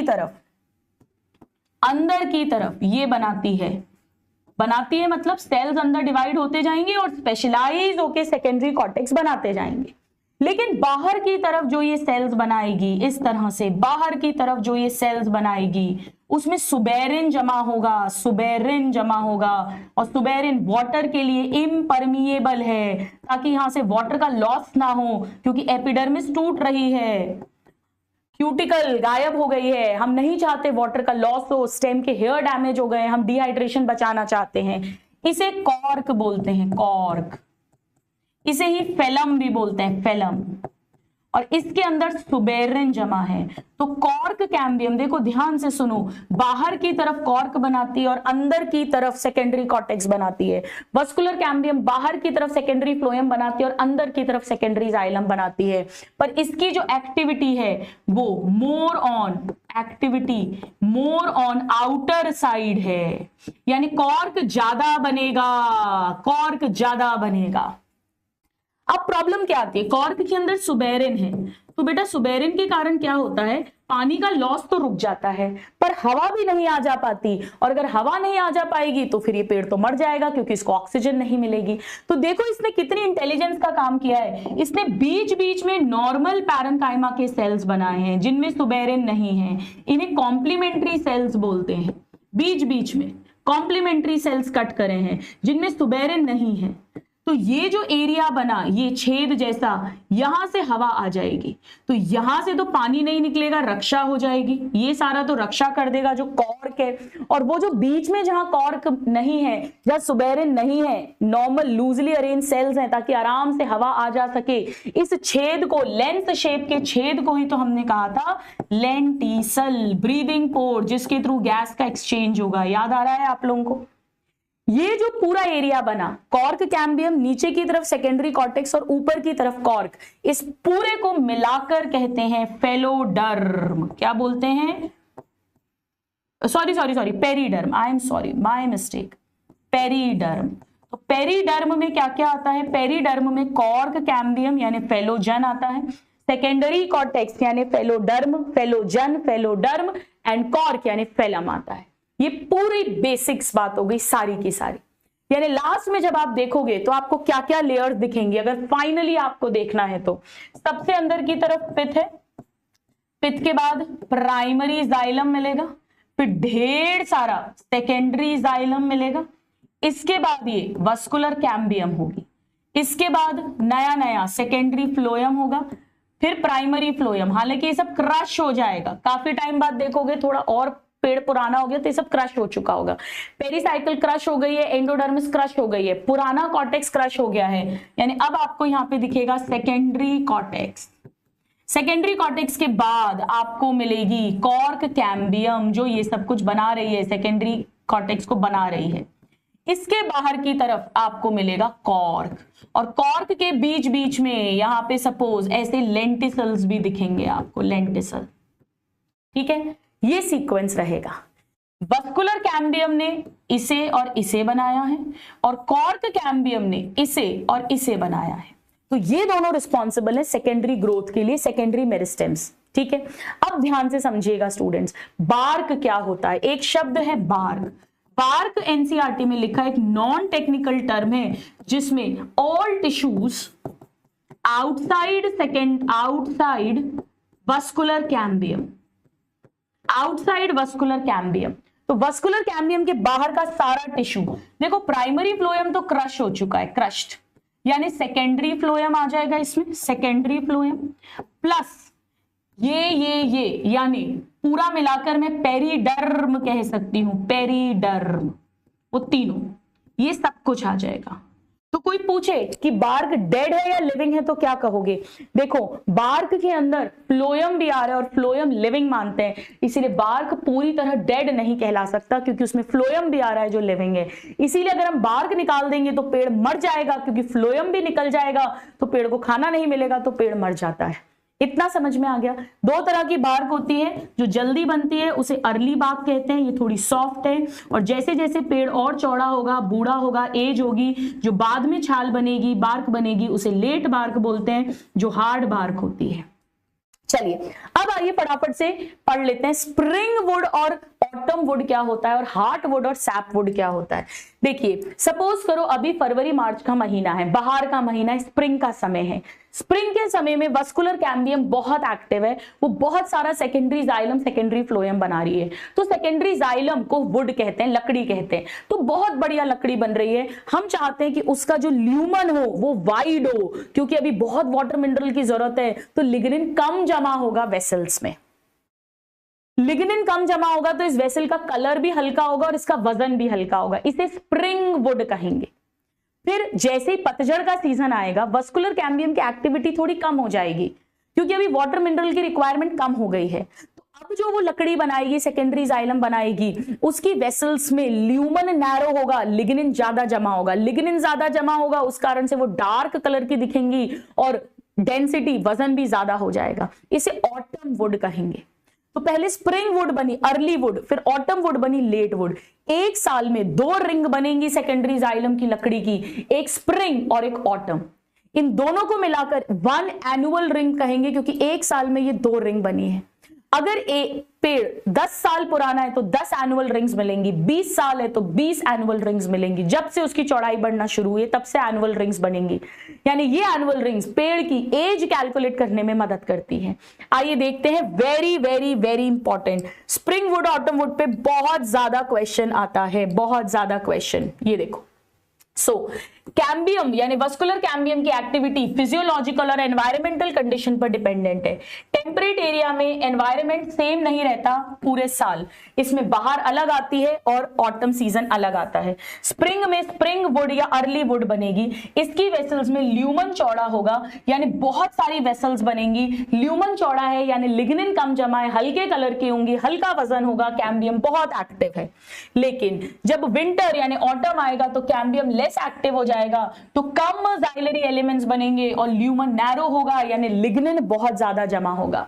तो स्प्रिंग वुड का कलर लाइटर होगा, ऑटम का डार्कर होगा। स्प्रिंग वुड हल्की होगी और ऑटम वुड भारी होगी। ये दोनों रिंग्स मिलकर एक साल बताएंगी, तो ये दोनों मिलकर ऑल्टरनेट रिंग्स हैं, इन्हें मिलाकर एनुअल रिंग कहेंगे। और एनुअल रिंग हमें एज ऑफ द ट्री का आइडिया देगी। ध्यान रखना, 1 annual ring is equal to 1 annual ring is equal to 1 spring wood plus 1 autumn wood। एक साल में बाहर भी आएगी यानी गर्मी वाला जो सीजन है, और ऑटम पतझड़ भी आएगा यानी विंटर वाला जो सीजन है। दोनों को मिलाकर 1 एनुअल रिंग कहेंगे। ट्रॉपिकल में नहीं, ये टेम्परेट एरिया में प्रोमिनेंट होंगी। ट्रॉपिकल में क्यों नहीं होंगी स्टूडेंट्स? क्योंकि ट्रॉपिकल में पूरे साल ऑलमोस्ट सेम क्लाइमेट होगा, तो सेम एक्टिविटी होगी, सेम तरह की रिंग बनेगी। सो यहां पे अर्ली वुड है, ये अर्ली वुड है, ये लेट वुड है, ठीक है।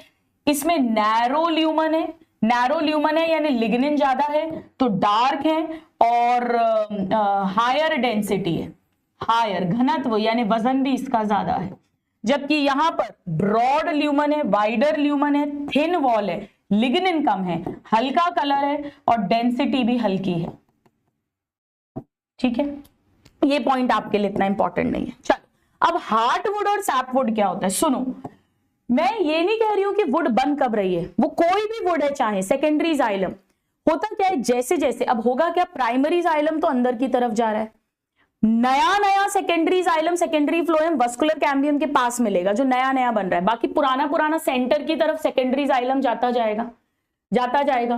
तो जब सेंटर की तरफ जाता जाता है तो उसकी जो वेसल्स हैं उनके ल्यूमन में कुछ कुछ भर जाता है, तो वो डेड तो थी ही, पर अब वो पानी मिनरल कंडक्ट नहीं कर पाएगी, पर वो स्ट्रेंथ बहुत ज्यादा देंगी इनके भरने के कारण से। वो सेंटर में, जैसे सेंटर में हमारा दिल है तो इसे हार्ट वुड कहते हैं। ये सेंटर में लकड़ी मान लो, ये आपने देखा भी होगा ऐसे लकड़ी में, ये सेंटर वाली जो इस पे कुछ कुछ भर गया तो इसे हार्ट वुड कह देते हैं। ये हो गई हार्ट वुड, सेंटर में है हार्ट वुड, सेंट्रल। हो क्या गया है, इसका ल्यूमन ब्लॉक हो गया है, ल्यूमन ब्लॉक हो गया है। क्यों ब्लॉक हो गया? कुछ ऑर्गेनिक कंपाउंड्स इसमें आ गए हैं, जिस कारण अभी वाटर मिनरल तो नहीं कंडक्ट करेगी, पर ये बहुत स्ट्रॉन्ग है, माइक्रोब्स, इंसेक्ट्स, पैथोजेंस इनका अटैक नहीं होता, ड्यूरेबल है, और इसीलिए इसे फर्नीचर मेकिंग में भी यूज करते हैं। आसपास में अभी अभी जो सेकेंडरी जाइलम नया वाला बन रहा है, ये इसको बोलते हैं सैप वुड। सैप वुड यानी ये कंडक्शन करवाएगी, इसमें अभी भी सैप वाटर मिनरल कंडक्ट होगा, इसका ल्यूमन ब्लॉक नहीं हुआ है, ल्यूमन ब्लॉक नहीं हुआ है, राइट। सो ओल्डर ट्रीज में आप देखोगे कि ज्यादातर हिस्सा जो सेकेंडरी जाइलम का है डार्क ब्राउन कलर का हो गया है। अंदर वाली लेयर्स हैं ये हाईली ड्यूरेबल है, रेजिस्टेंट है, लेकिन वाटर मिनरल कंडक्ट नहीं करेगा। क्या क्या डिपॉजिट होता है? Organic compounds. टैगोर से याद रखो, टैगोर, टैगोर का मतलब टी से है टैनिन्स, ए से एरोमेटिक, G से गम्स, O से ऑयल, R से रेजिन और E से असेंशियल ऑयल्स। ये हमें ध्यान रखना है, एकदम हार्ड हो गया है ये, ठीक है। इसमें डेड एलिमेंट्स है, हाईली लिग्निन जमा हो गया है, हार्टवुड कहते हैं। Does not conduct water and mineral but mechanical support देगा। जबकि साइड वाले एरिया में सैप वुड है जो अभी भी कंडक्शन कर रही है, हल्के कलर की है, मतलब नॉर्मल जैसी नॉर्मल वुड होती है, कंडक्टिंग पार्ट है। सो ये बहुत ज्यादा इंपॉर्टेंट है students, sap wood, heartwood and spring wood and autumn wood. So ये आउटर पार्ट में है, ये सेंटर में है, डार्क कलर की है, भारी होगी, डेड है, नॉन फंक्शनल है, ठीक है। ये सब आप रहने दो, अभी आप कंफ्यूज हो जाओगे अननेसेसरी, ये भी रहने दो अभी, ठीक है। चलो डन। अब आइए, बहुत इजी है, कॉक कैम्बियम ये सब मैं पूरा पढ़ा चुकी हूं आपको, ये सारा मैंने बता दिया है। ये देखो, ये सेकेंडरी कॉर्टेक्स बन रहा है, कॉक कैम्बियम बाहर की तरफ इधर कॉर्क बनेगी, ये सारा कॉर्क बनाएगी और बीच बीच में कॉम्प्लीमेंट्री सेल्स हैं, तो ये लेंटिसल बनेगा जिसे ब्रीदिंग पोर भी बोलते हैं। एक्सचेंज ऑफ गैस अब यहीं से होगा क्योंकि एपिडर्मिस तो पूरी टूट रही है, साइड साइड में टूटती हुई एपिडर्मिस दिखा रहे हैं, ठीक है। ये बार के नॉन टेक्निकल टर्म हमने बात कर ली। चलिए अब रूट में क्या होता है, देखो रूट के अंदर जो सेकेंडरी ग्रोथ है वो भी स्टेलार और एक्स्ट्रा स्टेलार रीजन में होगी। एक्स्ट्रा स्टेलार वाली तो सेम है, आउटर कॉर्टेक्स के सेल्स जो हैं वो कॉर्क कैम्बियम बनाएंगे, अंदर की तरफ सेकेंडरी कॉर्टेक्स बनेगा, बाहर की तरफ कॉर्क बनेगा, वो सारी कहानी सेम है, बिल्कुल सेम है। अब अंदर स्टेलार रीजन में भी वस्कुलर कैम्बियम बनेगी, वो अंदर की तरफ सेकेंडरी जाइलम बनाएगी, बाहर की तरफ सेकेंडरी फ्लोएम बनाएगी, वो सारी कहानी सेम है, मतलब सब कुछ सेम है, बस एक अंतर है जो मैं बताने जा रही हूं, वस्कुलर कैम्बियम कैसे बनती है। देखिए रूट में क्या होता है, ये जाइलम है, अब हम डाइकॉट रूट की बात करेंगे, मोनोकॉट में तो होता ही नहीं है, सो डाइकॉट रूट में ऑफ कोर्स, तो ये जाइलम है और इधर फ्लोएम है, आपको पता है ये फ्लोएम है, ये फ्लोएम है ना, ये जाइलम है और ये फ्लोएम है। अब इसमें क्या होता है, ध्यान से समझो, फ्लोएम के नीचे वाला पार्ट, मतलब मैं इस एरिया की बात कर रही हूं, ये जो एरिया है ये पैरेन्काइमा होगा ना, कंजंक्टिव टिश्यू ही तो है ये सारा, बिलो फ्लोएम पैरेन्काइमा के सेल्स हैं ये, कंजंक्टिव टिश्यू जिसे हम पिथ रेज भी बोल देते हैं, जो भी जाइलम फ्लोएम के बीच बीच में होता है उसे सब पिथ रेज बोलते हैं। ये डी डिफरेंशिएट हो जाएंगे, एक्टिव हो जाएंगे, मेरिस्टेमेटिक हो जाएंगे। अच्छा, इसमें एक्सार्ज कंडीशन है, तो बाहर की तरफ प्रोटोजाइलम है, अंदर की तरफ मेटाजाइलम है। तो प्रोटोजाइलम के बाहर ये क्या है बेटा, ये पेरीसाइकिल होगी ना, इस एरिया की पेरीसाइकिल है ये, बंडल्स के बाहर क्या होती है, पेरीसाइकिल, उसके बाहर फिर एंडोडर्मिस होती है। ये मैंने क्या कहा, मैंने कहा कंजंक्टिव टिश्यू यानी पैरेन्काइमा बिलो फ्लोएम, ये मेरिस्टेमेटिक होगा, डी डिफरेंशिएट करेगा, कंजंक्टिव टिश्यू बिलो फ्लोएम। और दूसरा ये वाला, ये क्या है, पेरीसाइकिल, ये वही पैरेन्काइमा की बनी है, अबव प्रोटोजाइलम के बाहर वाला, ये भी डी डिफरेंशिएट करेगा, यानी फिर से डिवाइड करना शुरू करेंगे। इससे जो पूरी रिंग बनेगी, ये जो पूरी रिंग बनी,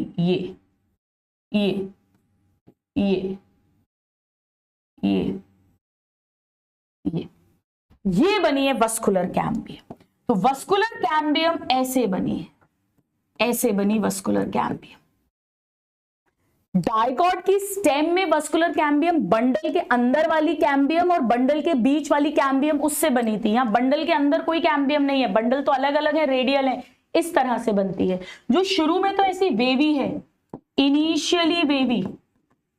अब आप थोड़ा सा इमेजिन करो क्या होगा, ये भी अंदर की तरफ सेकेंडरी जाइलम बनाती जाएगी, ऐसे बहुत सारा सेकेंडरी जाइलम पूरा बनता जाएगा अंदर की तरफ, इधर अंदर अंदर अंदर अंदर अंदर सेकेंडरी जाइलम बनेगा, और बाहर की तरफ ये सेकेंडरी फ्लोएम बनाएगी। जाइलम ज्यादा बनेगा, सेकेंडरी जाइलम, तो ये प्रेशर पड़ेगा बाहर की तरफ, तो धीरे धीरे कर जो चीज अभी आपको ऐसी दिख रही है वो बाद में ऐसी हो जाएगी, क्योंकि यहां प्रेशर पड़ेगा। सो लेटर बिकम्स सर्कुलर। बाकी सारी कहानी बिल्कुल सेम है, उसके कारण फिर ऊपर प्रेशर पड़ेगा एक्स्ट्रा स्टेलर रीजन में, वहां कॉर्क बनेगी, उससे फिर वही कॉर्क कैम्बियम बनेगी, उससे कॉर्क बनेगा, सेकेंडरी कॉर्टेक्स बनेगा, everything is same, everything is same. तो स्टेम के अंदर वस्कुलर कैम्बियम में अंदर बंडल वाली कैम्बियम प्राइमरी थी, बाहर वाली सेकेंडरी, यानी vascular cambium both primary and secondary थी, बट यहां पर ये टोटली सेकेंडरी है, टोटली सेकेंडरी मेरिस्टेम है, क्योंकि हमेशा जीवन में बाद में ही बनेगी। याद है हमने पेरीसाइकिल में कहा था कि पेरीसाइकिल डाइकॉट के रूप में सेकेंडरी ग्रोथ में हेल्प करती है, ये देखो ये कर तो रहे, ये पेरीसाइकिल आ गया ना इसका role, right my dear students. तो चलिए इसी के साथ हमारा समरी लेक्चर कंप्लीट होता है, थोड़ा सा जरूर टाइम लगा है समरी लेक्चर में, बट कोई बात नहीं है, इसमें तो कुछ अलग से नहीं है, ये सब हो चुका है। सो थोड़ा सा टाइम जरूर लगा, बट बहुत ज्यादा इंपॉर्टेंट था, क्योंकि बहुत इंपॉर्टेंट चैप्टर था, एक ऐसा चैप्टर जिससे बच्चे बहुत डरते हैं, तो मुझे समरी में भी आपको सारी चीजें अच्छे से क्लियर करनी थी। सैपवुड, हार्टवुड, स्प्रिंगवुड, ऑटमवुड पे बहुत क्वेश्चन आता है, कॉर्क कैम्बियम, सेकेंडरी कॉर्टेक्स पे बहुत क्वेश्चन आता है, वस्कुलर कैम्बियम एकदम क्रिस्टल क्लियर होना चाहिए, जाइलम फ्लोएम वो तो हमने पढ़ ही लिया है, पैरेन्काइमा, कोलेनकाइमा, स्क्लेरेन्काइमा, मेरिस्टेम सभी पर क्वेश्चंस बनते हैं, epidermal tissue system, ground tissue system, vascular tissue system के अंदर रेडियल, कंजॉइंट, क्लोज्ड, ओपन, उस पर बहुत ज्यादा क्वेश्चंस बनते हैं। So all my love and all my blessings, thank you my dear students for watching, God bless you all.